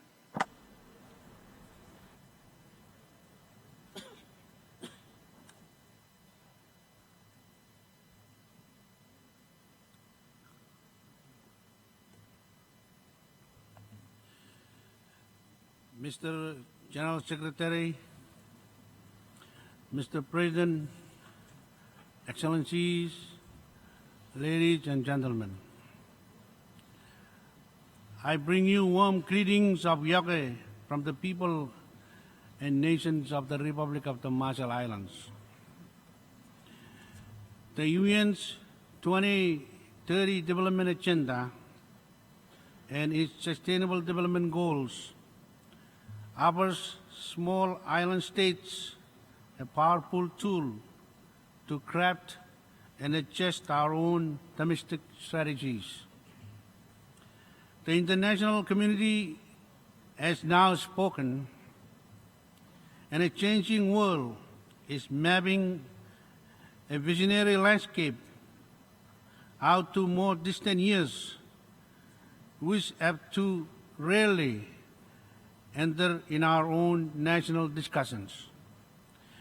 Beyond 2020, beyond 2023, and towards 2030, and out to the middle of the century. In adopting the SDGs, the Marshall Islands cannot afford a set it and forget it mentality, which has too often marked past international efforts. We now have a powerful window to merge recent national planning improvements and set up architecture to measure progress and pinpoint gaps. These gaps are not only our own, but also those of our partners. For too often, we have, all of us, operated with goodwill, but without accountability for our collective performance. Our post-2023 National Trust Fund deserves a strong support system and also holds the opportunity, if we can use it, to work towards specific goals and benchmarks. If we can capture our national and global priorities together, if we can commit our own effort and national resources, however small they may be right now, and if our close partners can also work with us to restructure assistance delivery to target SDGs, then my nation too can climb the development ladder. I also welcome the establishment of a comprehensive assistance program with IEAE, which will not only build our own national capacity to monitor and evaluate serious issues of nuclear contamination, but also address health strategies and other key SDGs benchmarks. Mr. President, the Marshall Islands faces some of the more complex development, security, and planning challenges in the world, and we lack the full tools before us to tackle them. A nation which struggles to attain basic social development goals will not be equipped to resolve any other challenges. Progress on education is key. Firm efforts are underway to right our course and to provide better opportunities for our youngest and future generation. We have found new paths to build on our traditional knowledge and culture, to educate on our own Pacific story and strength. But our efforts and good intention alone cannot provide assurance that every willing student has an opportunity to succeed. We need international support. The Republic of the Marshall Islands has one of the world's highest incidence rates of diabetes. My government has declared a state of emergency, and non-communicable diseases remain a primary threat to our national well-being. Without transformative partnership, without extending the UN's renewed global health plan more closely to our shores, we risk a tragic downward spiral. Mr. President, the term developing nations implies forward movement, and for far too long, the Marshall Islands has been only treading water. We have promising windows, aspiration to improve our investment platform, but our untapped yet substantial resource base is often colored by larger international influence. Our fisheries are not only a vital sector for our own development, but a wider contribution to international food security, as the Pacific Island is stewards of the world's commercial tuna. Our foreign fishing nations partners, who by no mistake are also the drivers of global influence, have far too long held the purse to our own future, and key stocks in the Pacific are being plundered at unsustainable rate that sabotage our future. Already, our high returns from foreign licenses have benefited our own national physical future, and this is only a fraction of the true potential. It cannot be that on one hand, we are expected to achieve the UN's SDGs, to produce dramatic development progress, and that, on the other hand, we are plucked from further benefit from our own resources by the self-interest of distant fishing nations. The Marshall Islands and the parties to the Nauru Agreement remain firmly committed to the benefits of the Vessel Day Scheme and targeted IC's closures as a condition to fish our waters. The tables have turned, and if others wish to fish our water, they must do so on our own sharpened terms. Mr. President, as a low-lying island nation with no higher ground, climate change poses a severe threat to our security. Some have said there is no more hope and no more time. I forcefully disagree. The future of my nations, the future of our very land, it is perhaps more in the hands of my fellow world leaders than it is in my own. There is still hope. Hope that my nation is able to tackle the most difficult planning challenges to build resilience wherever we can, and hope that the world will not turn a blind eye. Because I can assure the United Nations that the Marshall Islands refuses the notions that we would willingly relocate wholesale to another nation, and that if water comes, it comes. As we move to the UNFCCC conference of Paris parties later this year in Paris, I am proud that climate change is now recognized by all world leaders as a reality which deserves and is gaining a firm and collective response.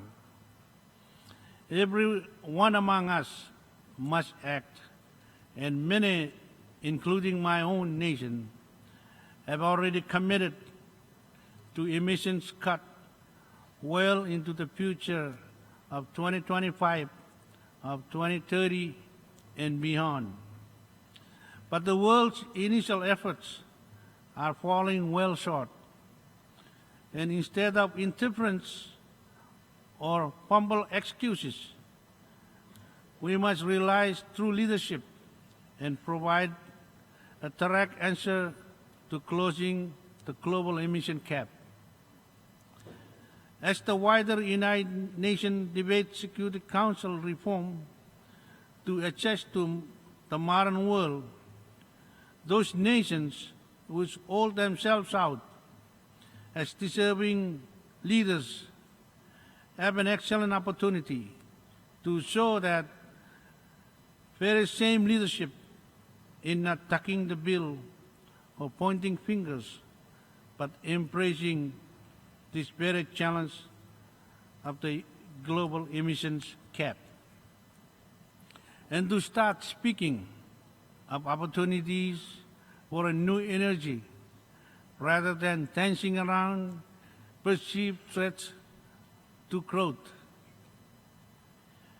A world without a true commitment and meaningful pathway toward decarbonization is, for the future in the island nations, ultimately no world at all. Mr. President, as dramatically different as our landscape is today, tensions of an earlier age also echo, a time when the Pacific Islands region served as a horrific theater for a global power struggle. Decades later, we again face the complex push and pull of larger international politics. Our original baseline is often severe fragility. We have a sharp exposure to external shocks, and some of our emerging or future security challenges extend beyond our capacity and push the envelope of international precedent. The treatment of our security as small island and large ocean nations cannot be considered apart from that of much larger interaction across the Pacific. Some may see political alliances, borders, and in some cases, significant marine mineral resources as mere possession readily available for the collecting of the highest bidder or the strongest military force, no more than as one pick ripe fruit from a tree. This cuts against the grain of the UN Charter. I offer my firm support for New Zealand's initiative during its Security Council presidency in holding a council meeting on small island developing state and threat to international peace and security. This meeting revealed issues that slip under the global radar, but which cannot be ignored, and I urge the Council's establishment of a regular agenda on security issues in small island developing states. Mr. President, I am proud to announce the formal establishment earlier this week of diplomatic relations between the Republic of the Marshall Islands and Cuba. Mr. President, everyone should participate on the international stage. The Republic of the Marshall Islands supports Taiwan's meaningful participation in UN specialized agencies, including the WHO, ICAO, and UNFCCC. It is imperative that the global community fully recognize and evaluate Taiwan's important commitments to reduce its emission. Further, I call for Taiwan's involvement in the implementation of the post-2015 development agenda and urge recognition of important assistance provided to my country in health, education, and energy. The Marshall Islands welcomes Taiwan's efforts as a regional peacemaker, including in cross-strait issues, and urges that UN members states recognize and encourage such progress. Mr. President, like many others, the Republic of the Marshall Islands believes that the awareness of the catastrophic impacts and humanitarian consequences of nuclear weapons must underpin all efforts toward nuclear disarmament. As a former UN trust territory, the Republic of the Marshall Islands has a unique legacy shared only by a few other nations.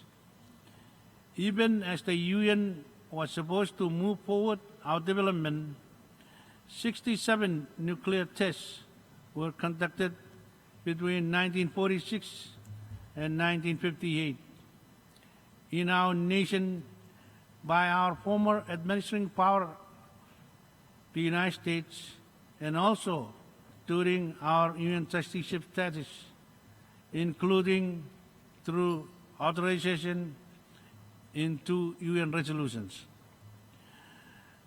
This is the only time the United Nations has ever explicitly authorized the use of nuclear weapons, and the results were and are still today beyond tragedy. If it is that our own history and very contemporary impacts bear this burden, heavy burden, then it is a story that the whole world must know much better. Mr. Secretary General, in your very welcome statements encouraging progress on nuclear disarmament and disbans, I would strongly urge you to no longer omit the powerful and specific examples of the Marshall Islands and the related role of the United Nations. It is essential for the survival of humanity that nuclear weapons are never used again under any circumstances. The universal way to accomplish this is through the total elimination of such weapons, and I am deeply disappointed that political distraction resulted in the lack of an outcome for the NPT's review conference earlier this year. It should be our goal as the United Nations not only to stop the spread of nuclear weapons, but also to pursue the peace and security of a world without them. Mr. President, this year I look forward to a truly united nation which has the courage not only to address immediate emergency at hand, but which also continues to move us all forward in our dynamic century. Thank you, Komol-Dada.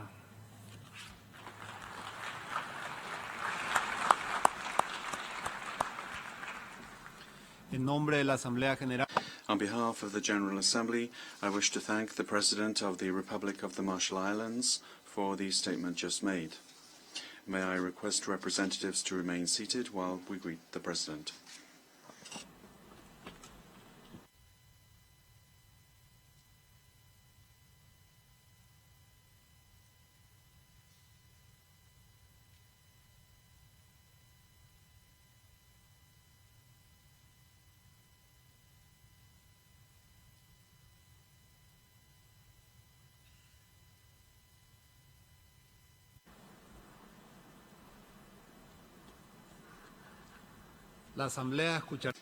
The Assembly will hear an address by His Excellency Ikililo Donine, President of the Union of the Comoros.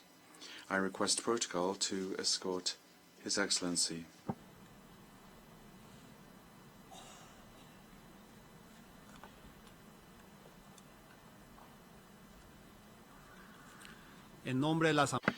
On behalf of the General Assembly, I have the honor to welcome to the United Nations His Excellency Ikililo Donine, President of the Union of the Comoros, and to invite him to address the Assembly.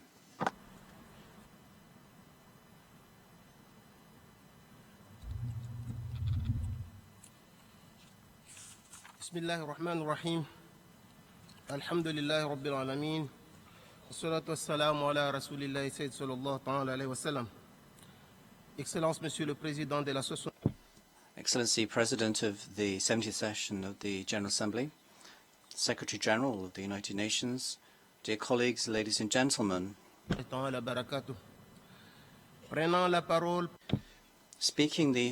speaking for the last time before this August Assembly as President of the Union of the Comoros after 5 years in office, I wish to discharge the duty of conveying to you a message of solidarity from the Comoran people.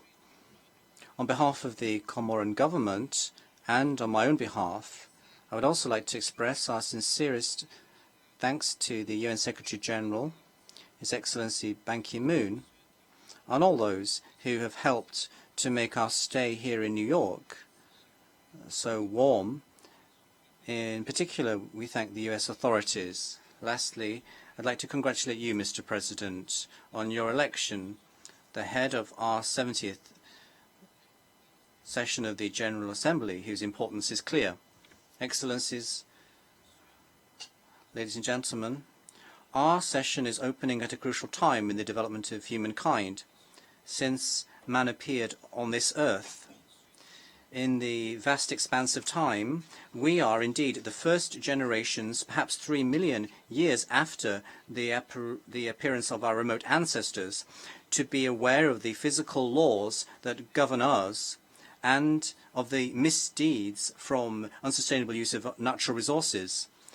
As in 1918, ladies and gentlemen, after the Great War, that incomparable horror, and as in 1945, after the victory against fascism, that degrading ideology, but also, as in the 1990s, in the face of the absurd folly of an arms race in weapons of mass destruction Today, as in yesteryear, nothing prevents us from uniting our efforts to effectively combat pollution and poverty.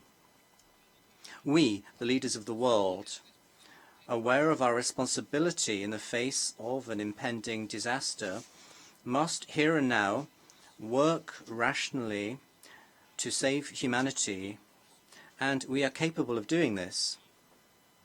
We must now take advantage of this international unprecedented framework to mobilize the efforts of all countries to make our planet sustainable and equitable before 2030 through a bolder program and agenda. Thus, the time of our General Assembly, which has just adopted the Sustainable Development Agenda 2030, I wish to commend the remarkable and consistent work done under the impetus of our Secretary General. The Union of the Comoros, my country, fully endorses the agenda that has just been established, which builds on the achievements of the MDGs while opening up at the same time a new era through 17 Sustainable Development Goals for the next 15 years. We must therefore commit to definitively end poverty in all of its forms, to eradicate hunger, promote sustainable agriculture, and guarantee food security, and guarantee good health and promote the well-being of all. We must also guarantee high quality and inclusive education. We must promote lifelong learning opportunities for all and ensure gender equality, as well as the empowerment of all women.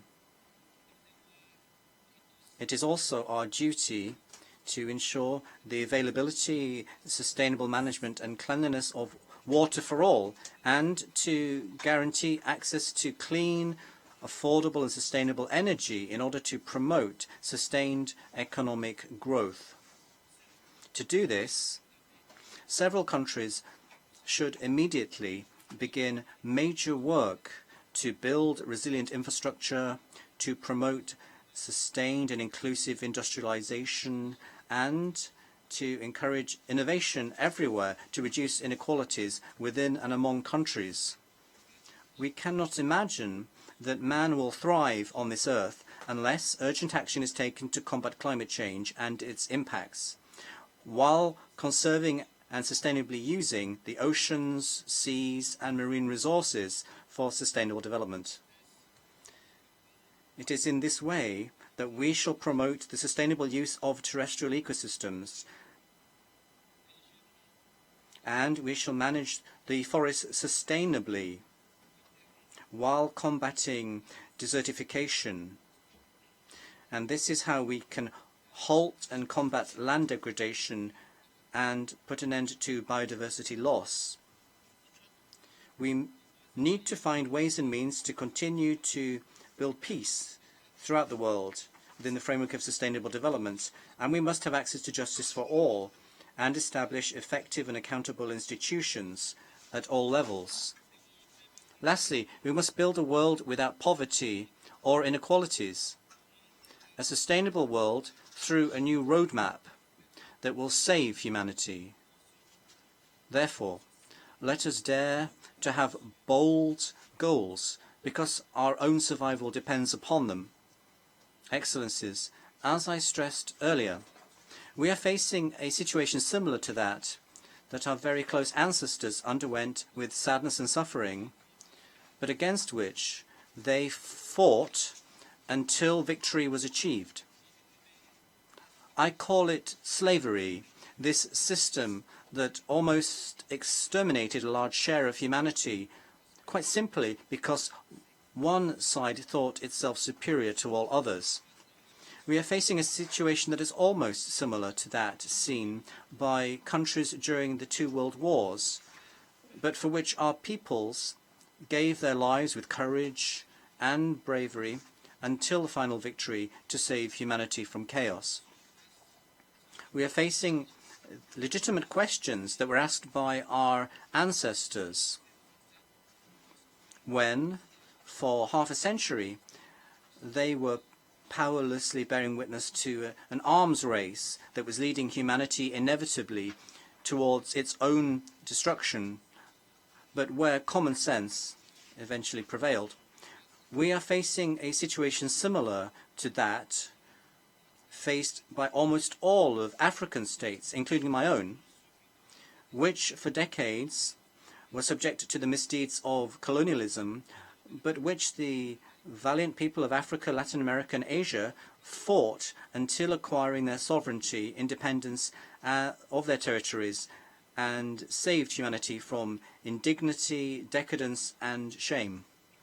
Today, ladies and gentlemen, the world is directly following the consequences of wars, which have forced millions of men, women, and children to leave their homelands, to board makeshift boats, and to take refuge and live in inhumane conditions, and sometimes even to remain vagrants. If we add to this the barbarous acts perpetrated by terrorist movements, which are increasing throughout the world, especially in Africa, it is time for this international community, with one voice and with conviction, and to decisively say, never again. Mr. Secretary General, in a world of complete deprivation, where each nation must participate in defense of international security, how can we, in a small country like my own, be engaged in this fight if, at the same time, we must be on the front lines to defend our dignity, which has been disregarded by a permanent member of the UN Security Council, an organization whose primary role is to ensure compliance with international law? I must underscore that the Union of the Comoros is the only country in the world which, at the time of its accession to independence, did not benefit from respect for the law.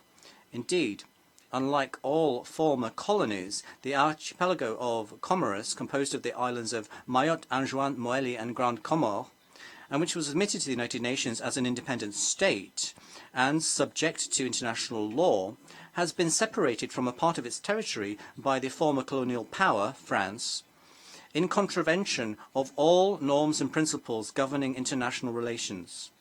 You will recall, ladies and gentlemen, that against the will of the Comoran people, France has used its veto and continues to exercise its power over our territory. Today, given what is occurring in East Europe, we wonder what significance the European Union gives to compliance with international law by accepting the Comoran island of Mayotte as an European ultra-peripheral region, contrary to the relevant resolutions of the African Union, the League of Arab States, the Organization of Islamic Cooperation, and the Non-Aligned Movement. Ladies and gentlemen, at previous sessions, I informed this august assembly that with President François Hollande in Paris, we had signed a political declaration that enabled us to hope that bilaterally we would be able to find a solution that would give Comorans back their dignity. Unfortunately, to date, France has refused to acknowledge that all Comorans, from whichever island they come, may freely move around the islands. Separated families, abandoned minors, displacements of populations in makeshift boats, precisely as is occurring in the Mediterranean Sea. All of this means that I urge you, Mr. Secretary General, to demand the application of international law, as France itself is rightly claiming each time that international norms governing international life are contravened. Of course, the High Parity Council established between France and the Comoros has as its main objective facilitating bilateral dialogue and rebuilding the trust that had disappeared between our countries. However, we must note that the main mission assigned to this council, namely facilitating movement of goods and peoples, has still not been accomplished. Thus, by continuing to defy international law on the issue of the Comoran island of Mayotte, France has prevented the expected results and progress from being achieved in the dialogue between the two parties. Hence, from this rostrum, I once again appeal to the French authorities for us together to find ways and means to put an end to this human tragedy from which every day Comoran families are suffering. I also address the community of nations which you represent, asking you to ensure the application of international law so that a lasting solution to this dispute can be achieved. With the political will, nothing is impossible. Furthermore, I welcome the fact that Palestine has finally been able to raise its flag at the United Nations. I also welcome the fact that Cuba and the United States of America have proven that even after half a century of conflict, states can find adapted formula to overcome deadlocks and foresee a peaceful future for their peoples. And lastly, I welcome the historic agreement concluded between Iran and the countries of the P5+1 on the nuclear issue, which augurs well for calmer international cooperation. Excellencies, ladies and gentlemen, in a few months' time, after 5 years in office as in a rotating presidency which fell to the island of Moheli, a Comoran from the island of Gran Camor will succeed me in accordance with our constitution. In this electoral democratic process underway, I would appeal for support from the international community and from the Friends of Comoros for the victory of our young democracy. I also appeal to all of you that after the scheduled elections, you will support our country on the path towards stability, development, and for the well-being of the Comoran people. Ladies and gentlemen, as my country stands ready, after 40 years of independence, to begin the second phase in its history, I remain confident that the next president of the Comoros will be able to say from this rostrum of free countries in the future,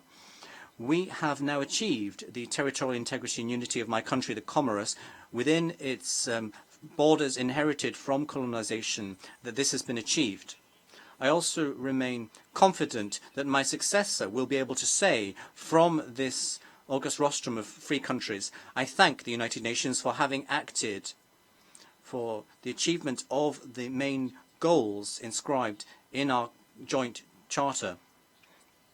Lastly, I remain confident that the President from the Comoros will be able to say to his compatriots from the 4 islands that the time has come for all of us to work together to build our free, open and prosperous country, one which is confident in its future and in its people's destiny. Thank you.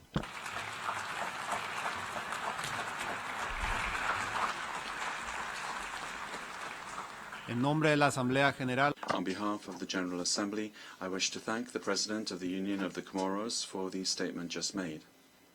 May I request representatives to remain seated while we greet the President.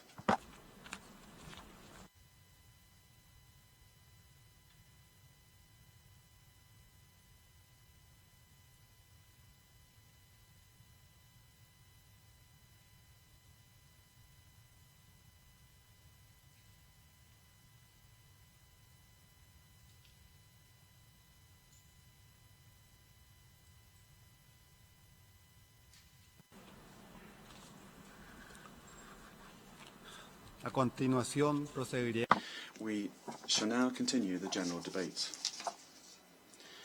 The Assembly will hear a statement by His Excellency Teodoro Nguema Obiang Mange, Vice President of the Republic of Equatorial Guinea. And I request protocol to escort His Excellency.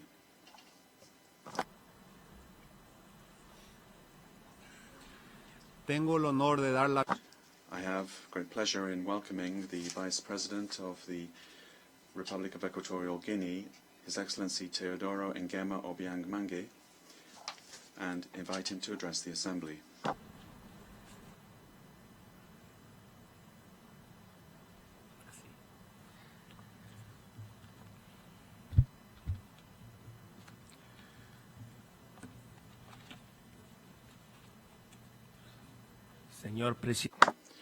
Mr. President, distinguished delegates, Excellencies, ladies and gentlemen. It's a pleasure for me to take the floor before this august assembly on behalf of His Excellency President Obiang Nguema Mbasogo, President of the Republic of Equatorial Guinea, who, due to numerous duties of state, is not able to be here today in this assembly. Equatorial Guinea is participating in this regular session of the General Assembly of the United Nations in a renewed spirit of faith and trust in the relevant role played by this organization in promoting peace, security, and stability amongst our nations, in order to create the basic conditions for the well-being of human beings. Motivated by this trust, my delegation wishes to warmly congratulate Mr. Mogens Lykketoft for his unanimous election. Your Excellency, Mr. President, your election genuinely translates the trust that the international community has in the rigor shown by your country in its treatment of international affairs. I am sure that during your term as President of this General Assembly, you will always be able to count on the support and cooperation of the government of the Republic of Equatorial Guinea. We would like to congratulate also His Excellency Sam Kutesa, President of the 69th session of the General Assembly, for his praiseworthy work carried out during his term, with the important decisions which were taken that will trace out the path for the United Nations towards democratization and revitalization of its institutions, as well as for the universal scope of its decisions. We would also like to take this opportunity to congratulate the Secretary-General of the United Nations, Mr. Ban Ki-moon,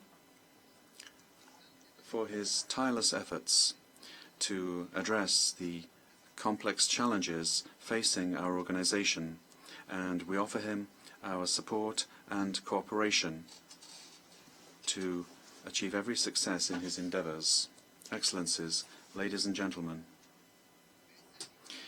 despite the attempts of some to monopolize the United Nations system with their undeclared interests, the Republic of Equatorial Guinea has never lost our faith and our trust in the relevant role which the organization of the United Nations must play with regard to the maintenance of international peace and security and in the promotion of fundamental human rights to guarantee everyone's well-being.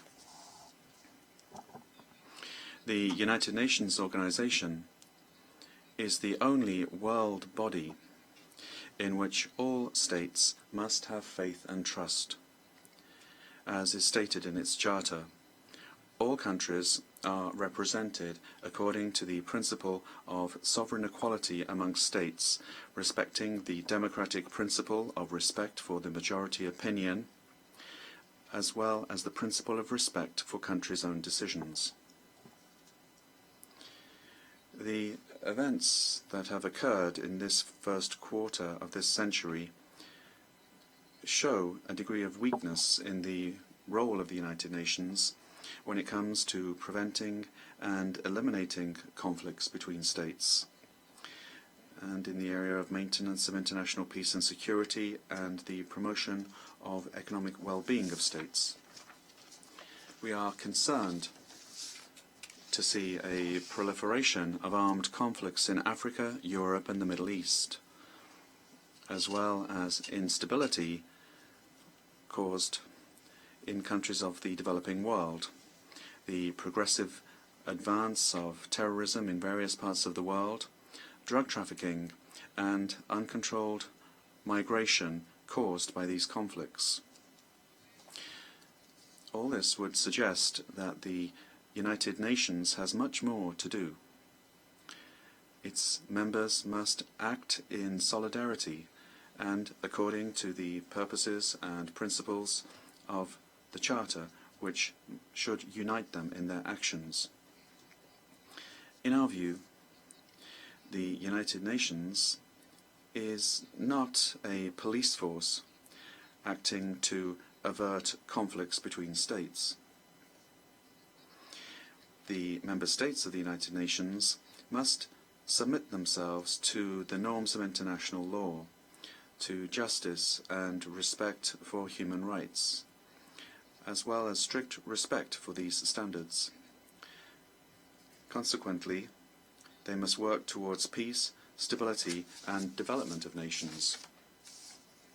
However, today it would appear that the law of the strongest and the most astute prevails, a situation which naturally leads to rebellions, which could lead to terrorist movements.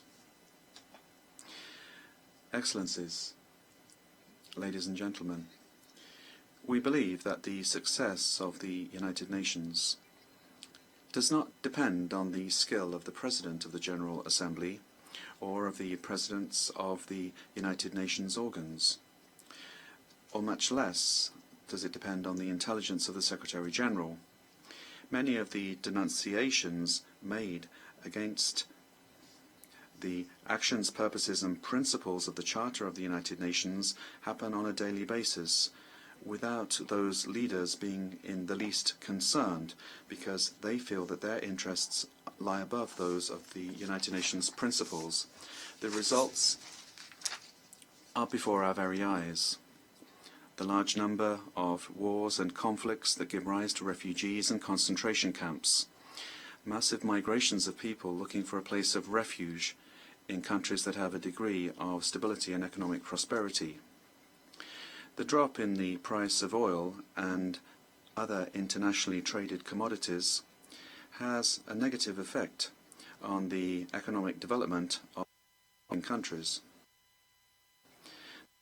This is the result of the pillaging recorded in the countries that have fallen victim to armed conflicts, the natural resources of which are being seized as trophies of war.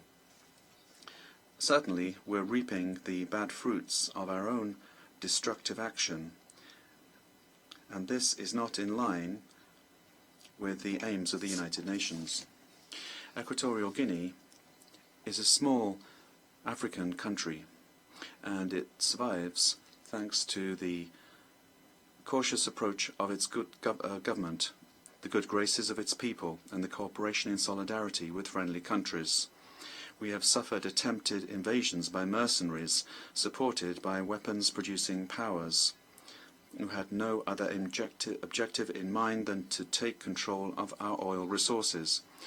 But fortunately, the preventive and precautionary measures that we took put an end to the schemes of the aggressors.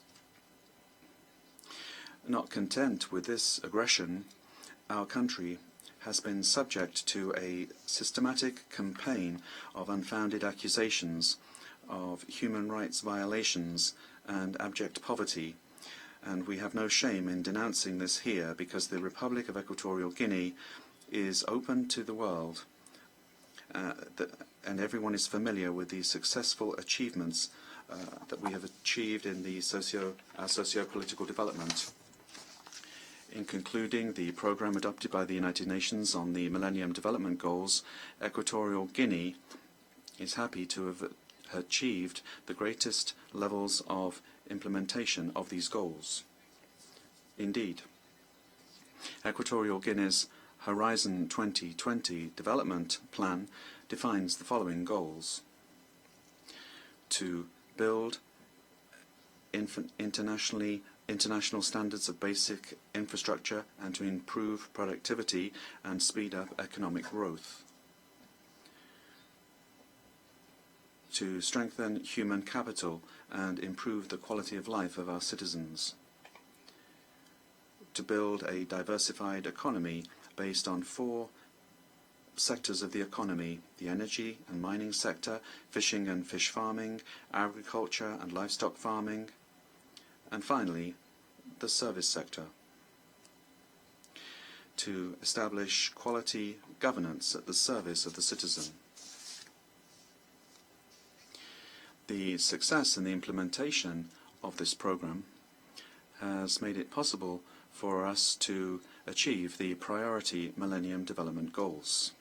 Excellencies, ladies and gentlemen, with regard to the reform of United Nations organs, Equatorial Guinea reaffirms its firm commitment to the African Union position based on the Esselwini Consensus and the CERT Declaration, consisting in the demand for 2 permanent seats and 5 non-permanent seats on the United Nations Security Council, with all the obligations, rights and privileges which these seats entail.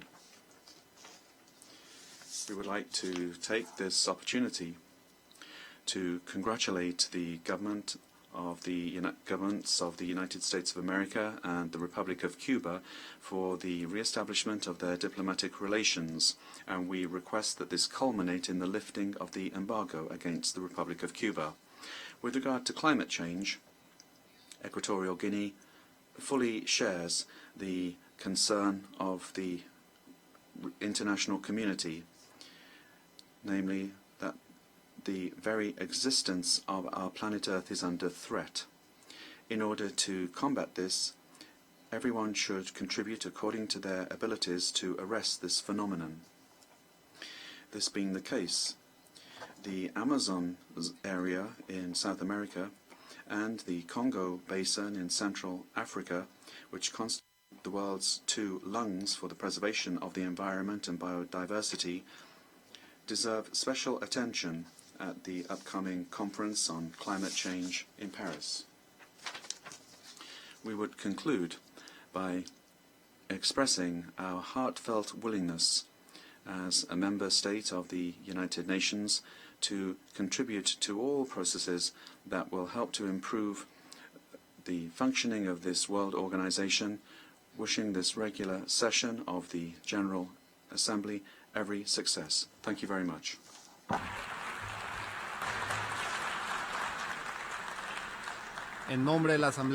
On behalf of the General Assembly, I wish to thank the Vice President of the Republic of Equatorial Guinea for the statement just made. May I request protocol to accompany the President.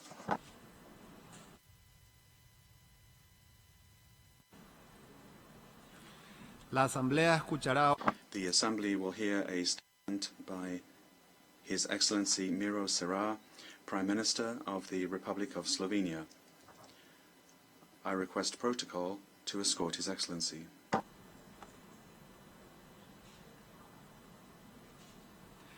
I have great pleasure in welcoming the Prime Minister of the Republic of Slovenia, His Excellency Miro Cerar. I invite him to address the General Assembly.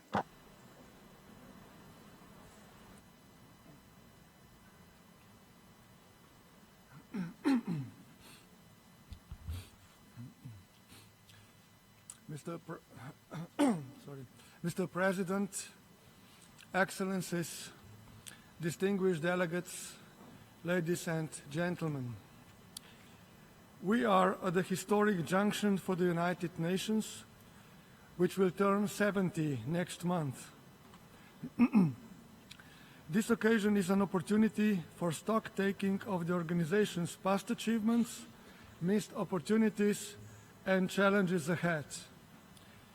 The UN has been making outstanding efforts in paving the road ahead for peace, security, and human rights. At the same time, profound changes took place in these 7 decades. The UN has been successful in adapting to some, whereas it lacked creativity, political will, and flexibility to effectively face others. 10 years ago, leaders met here in New York with the vision to increase and promote international security, advance human rights and development with a bold plan known as the World Summit Outcome Document. This led to the establishment of the Human Rights Council and Peacebuilding Commission. We have collectively endorsed the concept of the responsibility to protect human rights from mass atrocities and systematic violation, to protect human beings from mass atrocities and systematic violation of human rights. We have also committed to reform the UN Security Council, as well to the revitalization of UN General Assembly as part of the comprehensive overall UN reform. United Nations has to continue to adapt to new challenges, and therefore it would be important to make progress in this respect. We have the mandate and responsibility to act based on the global solidarity and the vision of fairer and securer international community. We welcome the adoption of the Addis Ababa Action Agenda and the new Sustainable Development Agenda. However, by the end of the year, at the United Nations Climate Change Conference in Paris, we need to adopt an ambitious, durable, universal and legally binding climate agreement which will address mitigation, adaptation, financing and technology development in a balanced and cost-effective manner. Slovenia remains strongly engaged in protection of environment, ensuring its sustainability in national and international context. Based on our extensive experience with beekeeping and the view of multiple threats to bee populations, we wish to raise the awareness of critical importance of bees for sustainable food production and biodiversity. The Slovenian government therefore decided to propose the proclamation of the World Bee Day, for which we will seek an endorsement of the United Nations. Mr. President, without respect for human rights, there can be no security or economic and social development, and vice versa. I wish to express our support for the excellent work of the UN High Commissioner for Human Rights, Mr. Al-Hussein, and encourage him to continue to exercise his leadership in the field of human rights. Almost a quarter of a century ago, when Slovenia gained independence, respect for human rights was a pivotal founding principle of our newly formed state. Since then, our commitment to promoting human rights, especially the protection of the most vulnerable groups, including rights of children and elderly, has further strengthened and represents one of the core elements of our foreign policy. Slovenia will continue to advocate a progressive approach to human rights issues and strive to enhance international norms and standards. We are confident that we can successfully contribute to this goal also by serving as a Human Rights Council member for the term 2016 to 2018. This year is of a particular importance for women. As of 20 years ago, member states adopted the Beijing Declaration and Platform for Action. Just a few days ago, we have participated in the commemorating event and reaffirmed our commitment to gender equality, human rights, and the empowerment of women. In October, we will mark the 15th anniversary of the adoption of the Resolution 1325, the first resolution to stress the role of women in peace and security. While acknowledging progress that has been achieved, our quest for gender equality needs to go on. Mr. President, respect for the rule of law and international law is an essential condition for development and peaceful coexistence of nations. Embedded in the UN Charter, one of the aims of the UN is to establish conditions under which justice and respect for the obligation arising from treaties and other sources of international law can be maintained. Slovenia is convinced in utmost importance of international treaties. It is in the context of these treaty processes that we can enhance universality, ensure reliability, and provide accountability. Justice, truth, and reconciliation have to be amongst the main focuses of all societies, reaching them by all means, including through international courts and tribunals. We continue to strongly support the International Criminal Court that plays an important role in establishing the rule of law. Slovenia will continue to advocate for a strong and independent court, as well as universality of the Rome Statute and the Kampala amendments, and we call upon states to offer full and prompt cooperation with the International Criminal Court. But primary responsibility to prosecute international crimes rests with states. Slovenia is actively engaged in efforts to ensure mutual legal assistance in extradition between states for crimes against humanity, war crimes, and genocide, the MLA initiative. No matter how many times we reiterate that mass atrocities and systematic violations of human rights should not be repeated, we still witness events that shock our human conscience time and again. Over the past few years, we have been witnessing war in Syria, raging conflicts in Iraq, Afghanistan, Libya, Gaza, Yemen, South Sudan, Central African Republic, and elsewhere, with their spillover effects in their immediate neighborhoods and consequences felt around the world. The situation is further worsened by an escalation of violent extremism and crimes committed by Daesh and other terrorist groups and organizations. This must be stopped.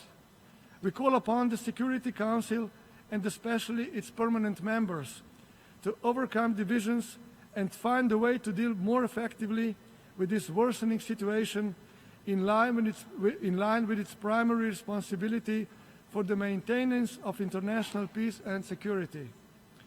Europe as a continent has not been spared either. The conflict in Ukraine goes on. The sovereignty and territorial integrity of this country remain under threat. We therefore call for full and timely implementation of the Minsk agreements. War and conflicts have caused dramatic growth in mass displacement, reaching levels unprecedented in our recent history. We are faced with immense humanitarian challenge. Massive waves of refugees and migrants are fleeing their homes. Hundreds of people are dying while searching for better life. The magnitude of current humanitarian crisis needs a determined and immediate response from the whole international community, based on common principles of solidarity, humanity, and shared responsibility. We should help these people in need. We should increase assistance to countries hosting large numbers of refugees. We should also act more decisively in the countries of origin by pushing for sustainable political solutions to the ongoing conflicts and countering the spread of radical ideologies. Mr. President, Slovenia is committed to conflict prevention and peaceful conflict resolution. Wherever possible and applicable, we should opt for diplomacy, mediation, and conflict prevention. The recent historic agreement on the Iranian nuclear issue proves that even most complex issues can be resolved peacefully. Considering this positive outcome, we hope that the Middle East peace talks will also resume soon, with a view to bring stability and security to this tormented region. Speaking of disarmament and arms control, I would like to welcome the early entry into force of the Arms Trade Treaty last December and call for its full implementation. This will allow us to effectively regulate international arms trade and thus substantially contribute to international peace and security. My country also remains committed to the goal of a world without nuclear weapons. Mr. President, let me conclude by underlining that Slovenia will continue with activities aimed at bringing the global community closer to universal human rights standards and decent life for all. We will remain a strong supporter of an environment in which every human being feels safe. We will continue to advocate strong partnerships, inclusive dialogue, and constructive cooperation. We are determined to work with all partners to make the organization deliver tangible, meaningful results that will advance peace, security, and human rights for all. Slovenia will take its share in responsibility to act. Thank you.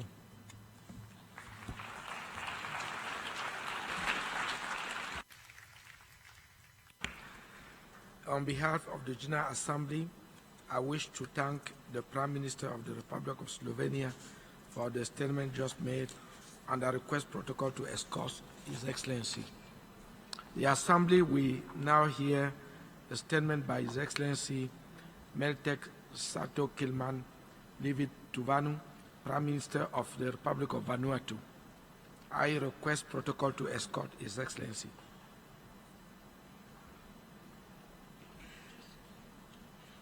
I have a great pleasure in welcoming the Prime Minister of the Republic of Vanuatu and I invite him to address the General Assembly.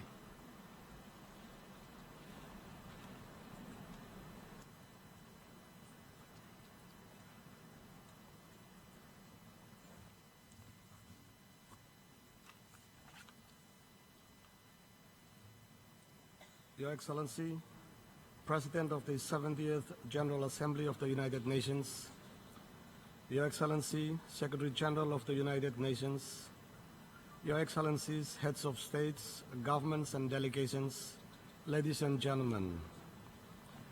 Mr. President, Vanuatu is honored to join other esteemed speakers who have spoken before me to congratulate you for assuming the presidency of the 70th UN General Assembly. Be rest assured of my delegation's full support. With your leadership, we are confident that you will guide us successfully through this session. I also wish to extend my warm gratitude to the last President of the Assembly, His Excellency Sam Kutesa. His exemplary leadership has resulted in many important achievements, which will continue to shape and strengthen the UN and enable it to execute its mandate effectively. Mr. President, today we are meeting at a critical crossroad in history, which presents us with a unique opportunity to positively change the lives of millions of people around the world, especially the most disadvantaged. Mr. President, the 2008 global financial crisis dramatically changed the global financial landscape. The banking crisis resulted in an unprecedented unemployment and low economic growth across the world.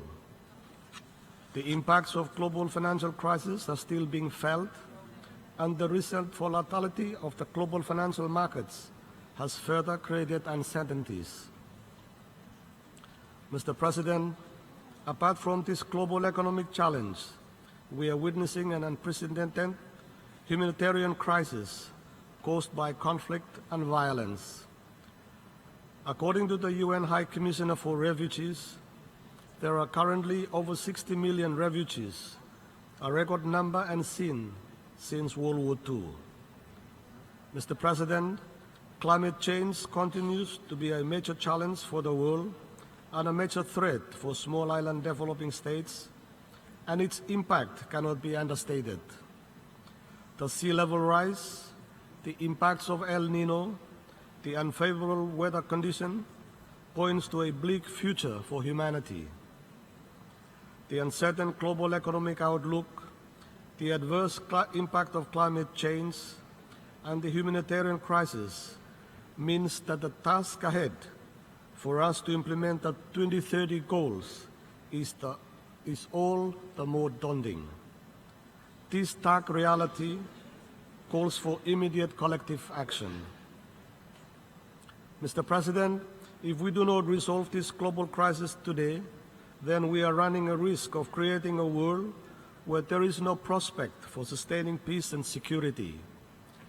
For the global community, this blunt reality calls for global action to ensure that peace, prosperity, and security are maintained at all times in the future. This is the most important gift that we can give to our future generations. Mr. President, I welcome the theme for the 70th General Assembly, the United Nations at 70, the road ahead for peace, security, and human rights. This theme is timely and relevant with respect to current global development challenges. Peace, security, and human rights are mutually reinforcing pillars for successful, sustainable development and are consistent with the UN Charter. This year, we celebrate 70 years of the UN's existence, and on reflection, there is much the UN has achieved. So far, we have not experienced any major war. Millions of people have been uplifted from extreme poverty, and that remarkable progress has been achieved on the human rights front. Despite these achievements, significant challenges continue to remain ahead of us. Mr. President, the humanitarian crisis caused by conflict and violence demonstrates a dark side of our humanity, the world of haves and have-nots. Major powers need to do more to provide assistance to the surging refugee population, and I urge the most financially able countries to seriously consider donating towards the United Nations humanitarian appeal. What we need now is to address the underlying root causes of these conflicts, addressing extreme poverty, hunger, lack of good governance, lack of adherence to the rule of law, poor economic growth, rising inequalities, and youth unemployment. Sustained and inclusive development is therefore extremely important for preserving peace, human rights, and stability in the world. I commend the approach of the United Nations Secretary General to address this humanitarian crisis from a human rights perspective. Mr. President, in light of these global challenges, the role of preventative diplomacy as a key instrument to maintaining global peace and security around the world is critically important. The role of women in this area should be enhanced, and preventative diplomacy is where most of our efforts should be focused. Vanuatu will always play its part to maintain international peace and security.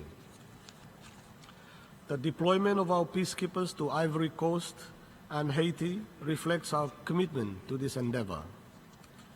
Mr. President, as part of the global community's response, we embarked on 3 important, ambitious global agendas: the adoption of the 2030 Agenda and the Addis Ababa Action Agenda, as well as the Climate Change Agreement, which will be concluded in Paris later this year. Mr. President, the 2030 Agenda promises to be transformative, in particular for those at the margins of society. The MDGs have contributed immensely to human progress in areas such as gender equality, extreme poverty reduction, and improved access to basic social services, although there is room for more to be done. The 2030 Agenda covers a wide range of areas that are pertinent to my country's sustainable development and complements well with our national sustainable development aspirations. Mr. President, we welcome the establishment of SDG 14 on the conservation and sustainable management of oceans and seas. For too long, we have observed the decline of the health of the oceans and seas, as evidenced in dying coral, the profusion of marine pollution, damaged coastal ecosystems, declining fish stocks, and ocean acidification. We recognize the need for a framework within which the implementation of SDG 14 can be progressively assessed, benchmarked, and driven forward for the duration of the 2030 Agenda for Sustainable Development. We therefore support the mandating of the proposed triennial United Nations Oceans and Seas Conference to perform the role of driving progress on SDG 14. Mr. President, I am delighted to see that the focus on gender remains an integral part of the 2030 Agenda. In my country, achieving gender equality continues to be a challenge given our tradition and cultural makeup. However, the political will to further advance the interests of women remains steadfast.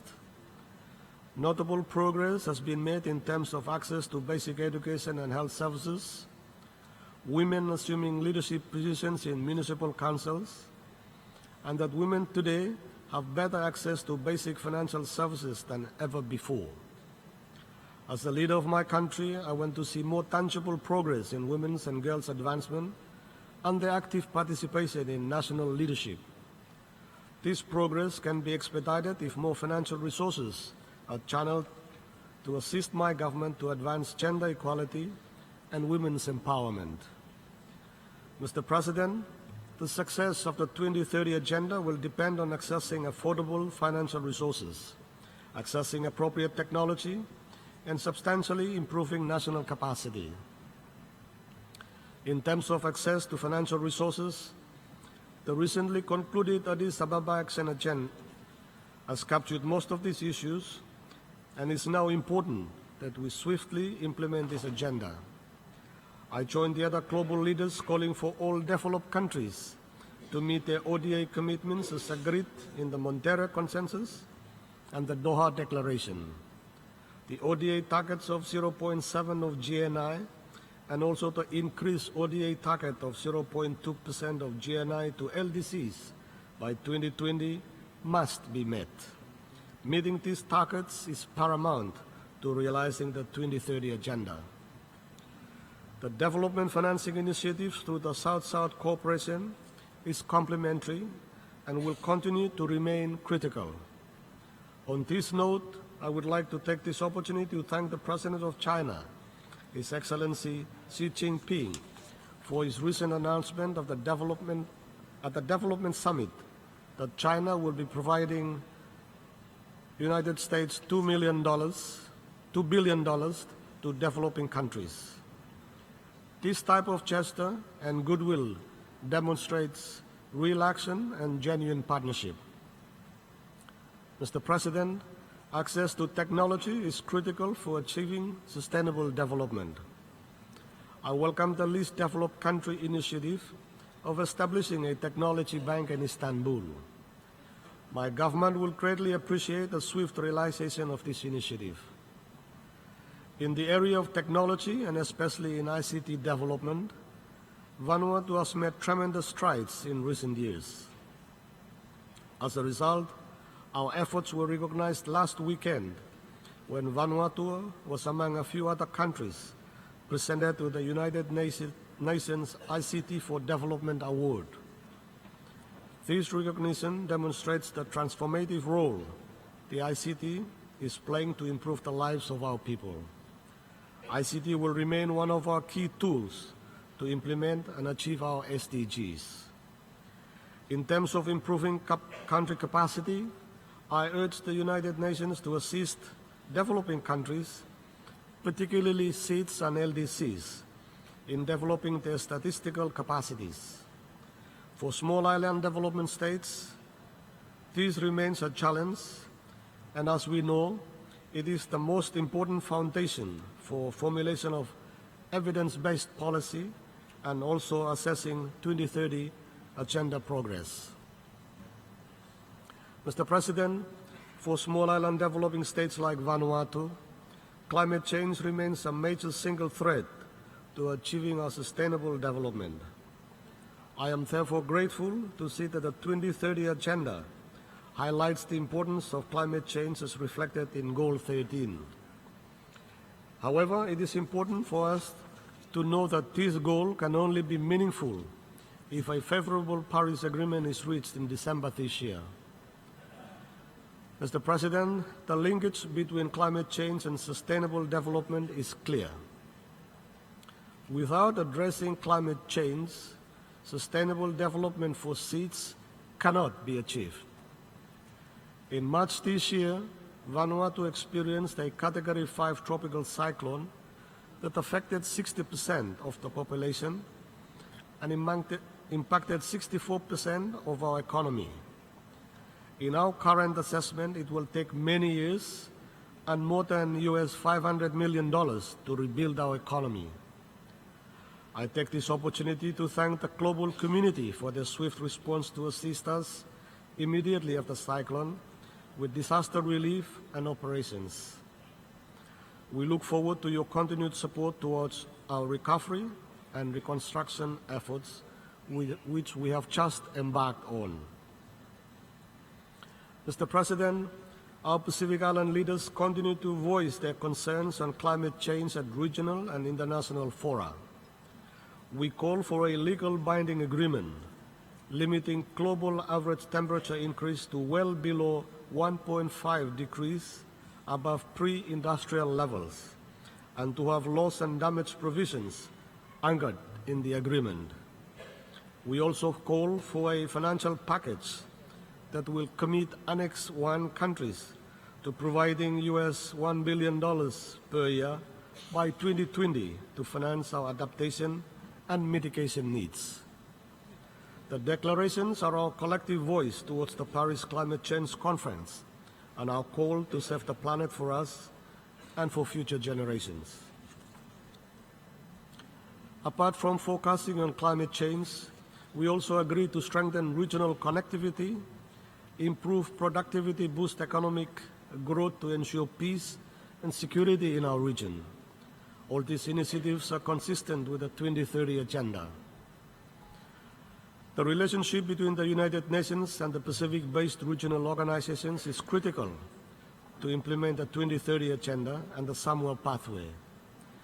The recent adoption of the General Assembly resolution on the relationship between Pacific Islands Forum Secretariat and the United Nations is welcomed. This cooperation should now translate into concrete action.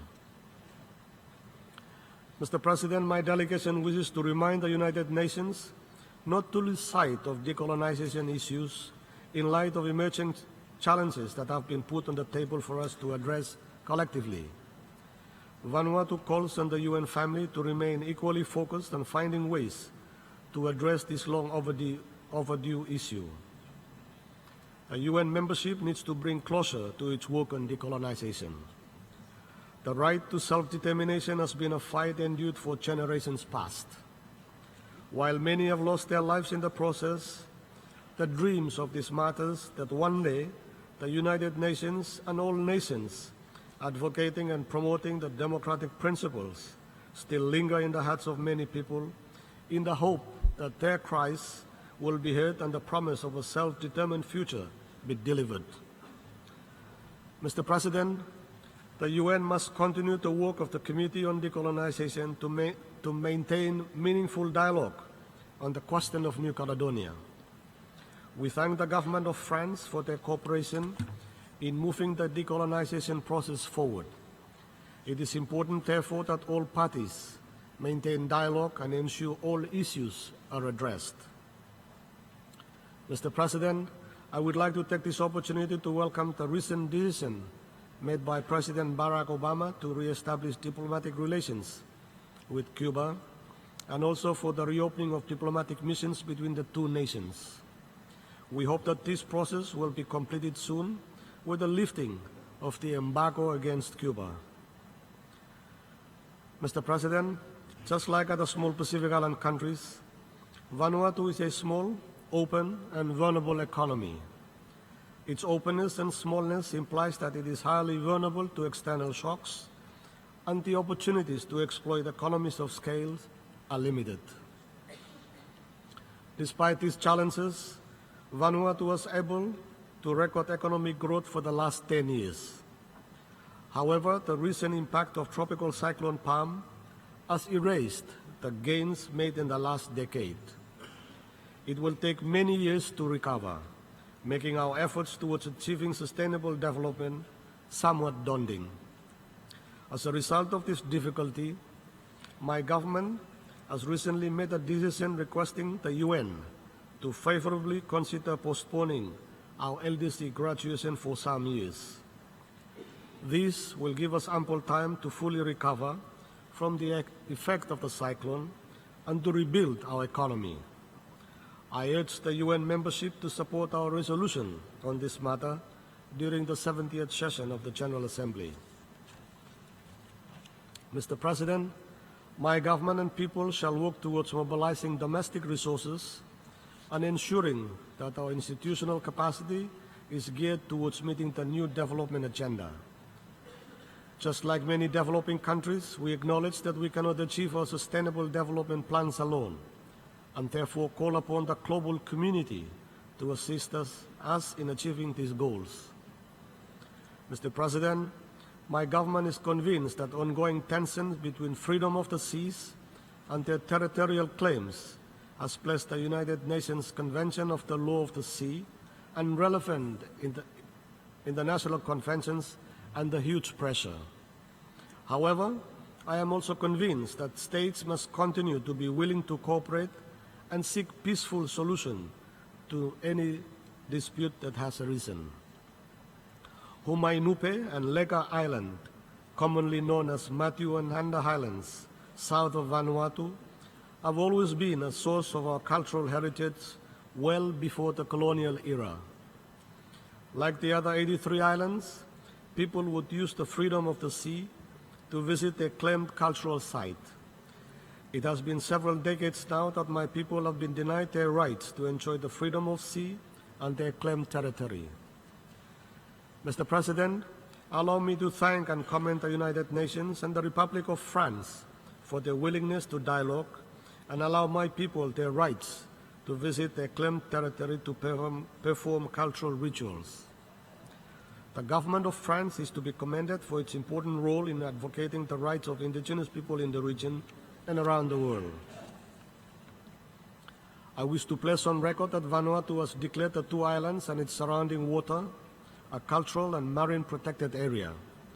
Cultural visits to the island will be undertaken to revive and empower our indigenous and cultural system. I also wish to place on record that the Vanuatu government will strengthen its ties with the French government in collaborating efforts to ensure our ocean is safe from terrorism, piracy, climate change, and illegal fishing.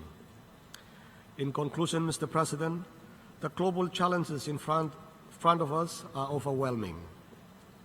The global economic uncertainty, the impact of climate change, and the unprecedented humanitarian crisis at hand reminds us that we need to think differently and adopt innovative approaches to resolve these challenges. We need to deviate from business as usual. This is important, especially when implementing the ambitious 2030 Agenda, the Addis Ababa Action Agenda, and soon to be adopted Paris Climate Change Agreement. What we need are revitalized partnerships, international cooperation, and collective wisdom to address these challenges. Mr. President, when we stand together, there is no limit to what we can do together. Thank you. On behalf of the General Assembly, I wish to thank the Prime Minister of the Republic of Vanuatu for the statement just made and the request protocol to escort His Excellency. Nous venons d'entendre le dernier. Just heard the last speaker of the 20th plenary. The 21st plenary session will begin immediately after I adjourn the current meeting. 20e séance. The 21st meeting is closed. The 20th meeting is closed and the 21st meeting is open. The Assembly will now hear a statement by His Excellency Chulape Shulele Maligao, Prime Minister and Minister for Foreign Affairs and Trade of the Independent State of Samoa. May I request protocol to escort His Excellency.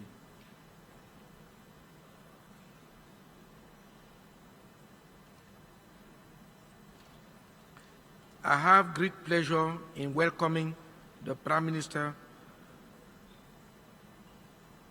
and invite him to address the General Assembly. Mr. President, heads of delegations, excellencies, ladies and gentlemen, last Friday ushered in a new era in our search for an innovative plan of action for people and the planet. The significant milestone event was the adoption by the United Nations of the new set of Sustainable Development Goals as part of the 2030 Global Agenda. Our 17 Sustainable Development Goals are inspirational and ambitious. They are global in nature and universally applicable to every UN member state, developed and developing. Every goal is important and deserves priority attention. They are interrelated, carry equal weight, and they all matter. Achieving some goals at the expense of others is not a preferred option. All goals must be realized, which should be the overriding objective. Mr. President, I have tried to attend annual UN General Assembly debates as often as possible since becoming Samoa's Prime Minister, in my firm belief in the importance of the work of our organization. I am therefore acutely aware of the diversity and gravity of issues confronting our organization and the need sometimes to refer to them in one statement. However, partly in recognition of the new agenda we have now agreed to implement, and as a gesture to the 70th anniversary of our organization and the imminent danger of climate change for small island developing states, my statement in essence is devoted to the Sustainable Development Goal number 13. Take urgent action to combat climate change and its impacts. This is also a priority goal enshrined in the set's accelerated modalities of action, the Samoa Pathway, the outcome document of the Third International Conference on SETS. Mr. President, climate change will continue to be the major preoccupation and priority policy determinant for Samoa well into the future. I think that the same would be true for all our Pacific Island countries and the wider SETS. Thus, to contextualize our perspective on climate change, allow me to share with delegates part of our narrative. Firstly, some givens. Climate change is the single most urgent challenge confronting mankind. It is facilitated largely through human-induced activities driven for the most part by profit motives with some degree of insensitivity to the consequences of such action on others, particularly those vulnerable to the impacts of climate change, usually ill-prepared to adapt and in most cases had barely contributed to the causes of climate change in the first place. Climate change is not a future phenomenon. It is real, irreversible, and is already happening with far more frequency. It is no longer a question of when, but rather the severity of the magnitude of the impacts and the full cost society must bear. Even now in my country, we are suffering drought conditions. This will give way to the onset of the cyclone season predicted to have a high likelihood of severe cyclones in our Pacific region. As a cross-cutting issue, ambitious actions or solutions at the national and international levels to try to address the root causes of climate change will inevitably end up either being compromised, watered down, or put aside due to political, social, and economic considerations taking precedence over basic climate logic. Climate change is not a small island developing states concern only. It impacts every country, but some more extensively, like small island developing states, more than others because our capacity to respond quickly and effectively is constrained by our realities. In summary, climate change cannot be wished away. It is real, irreversible, and is already happening.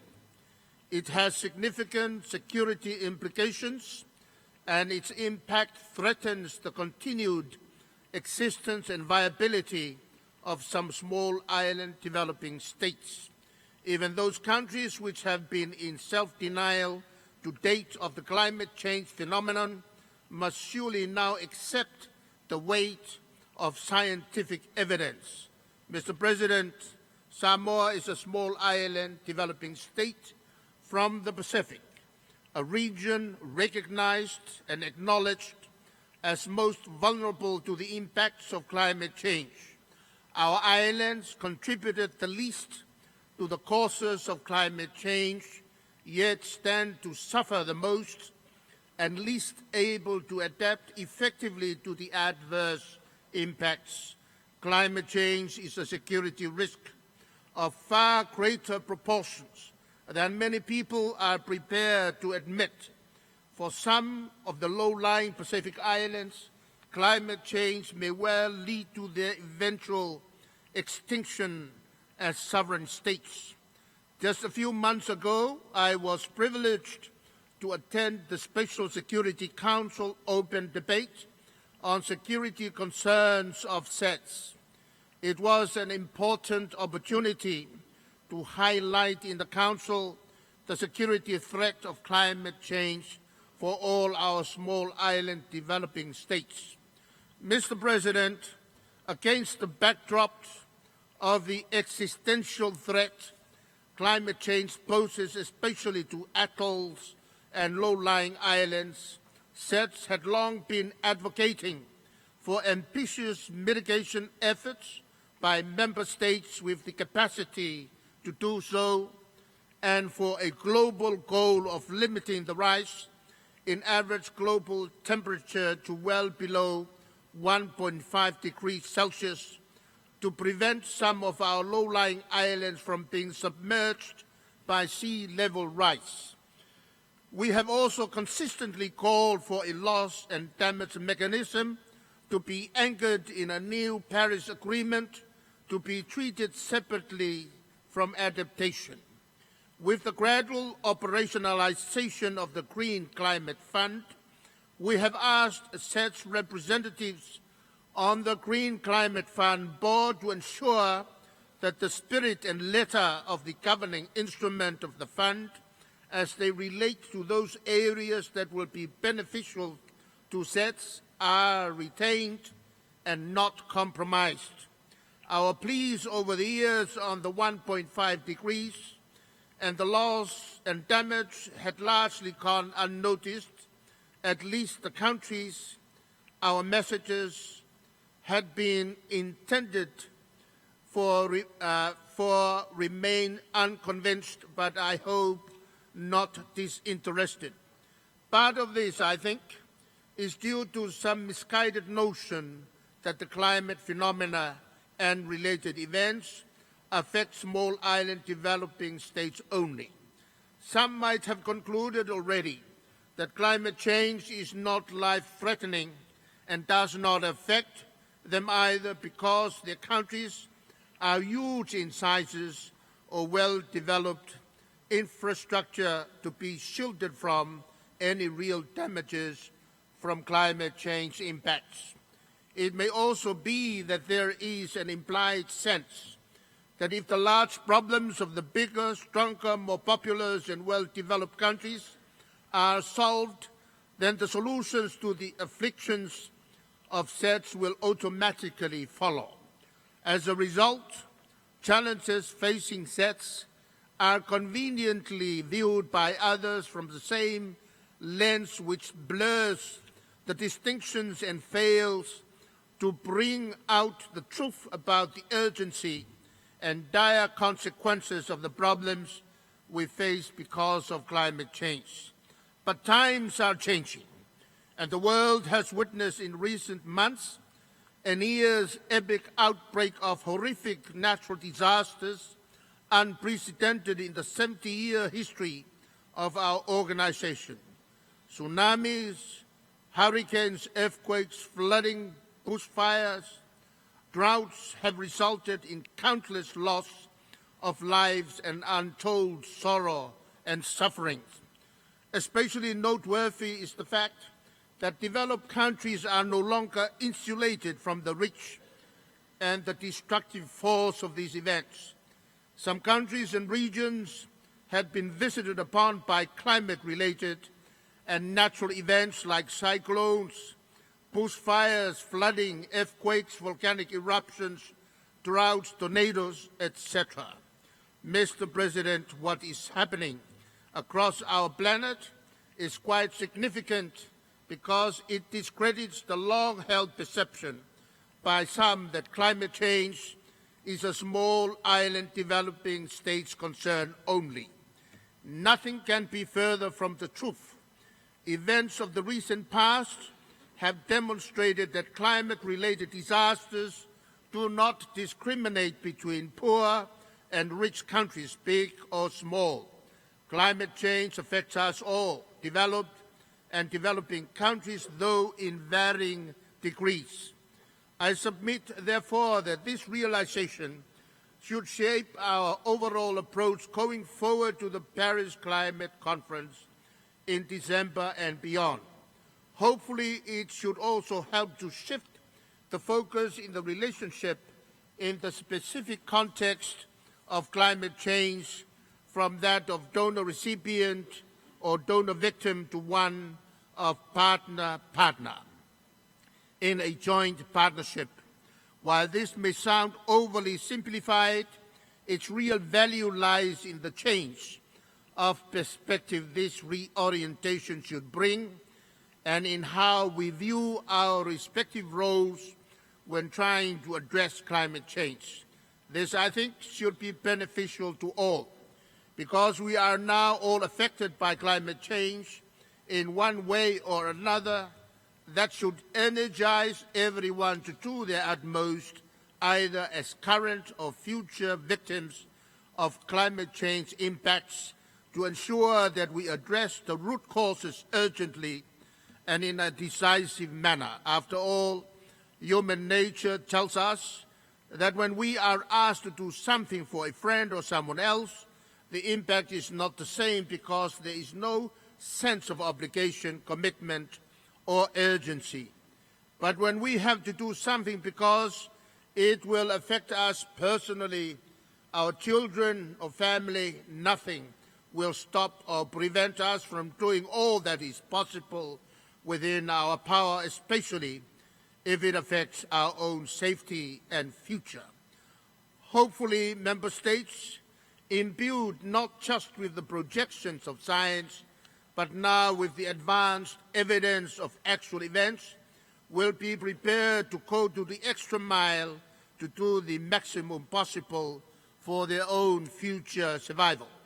Mr. President, climate change is a societal problem requiring a decisive response from the global community. It is a challenge that should unite us, not divide us. No country can deal with this problem alone. We must work cooperatively in a partnership of common but differentiated responsibilities and respective capability if we are to succeed. But true partnerships should be underpinned by trust. Without trust, they cannot be sustained. Apportioning blame for past wrongs will be counterproductive. They will not restore our environment to its pre-industrial state. Mr. President, clearly we want leaders who view the world as a single constituency, where everyone must work together within the limits of their capacity and capability to be part of the total solution. Sadly, some amongst us, amongst our global community, had been dismissive and remain unconvinced. Others, through their actions, had been indifferent and unsympathetic. But there is hope, and our whole focus is on Paris. What is needed is principled action.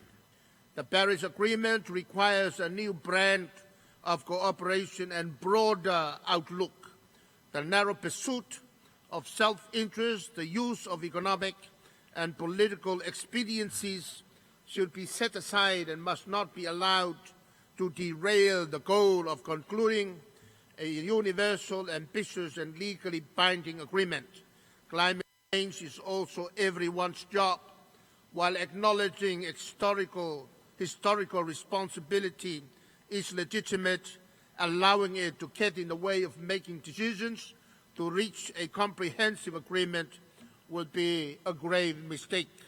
A durable climate change agreement in Paris is therefore a test of multilateral solidarity. Time is running out. The impacts of climate change are getting worse daily. Playing the blame and shame tactics or waiting to be led but not willing to lead are no longer options. For no single nation, no single group of nations, and no single organization on its own can win the war against climate change.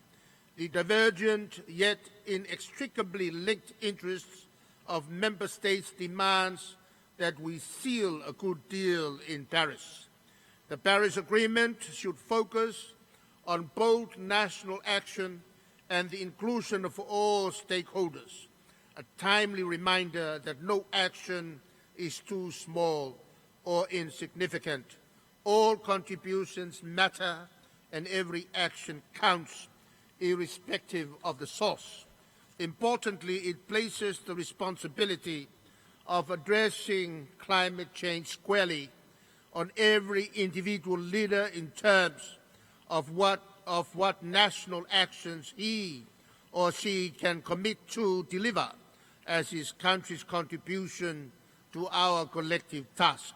Samoa is putting the final touches to its intended nationally determined contributions, which are quite ambitious and will be submitted in due course to the Secretariat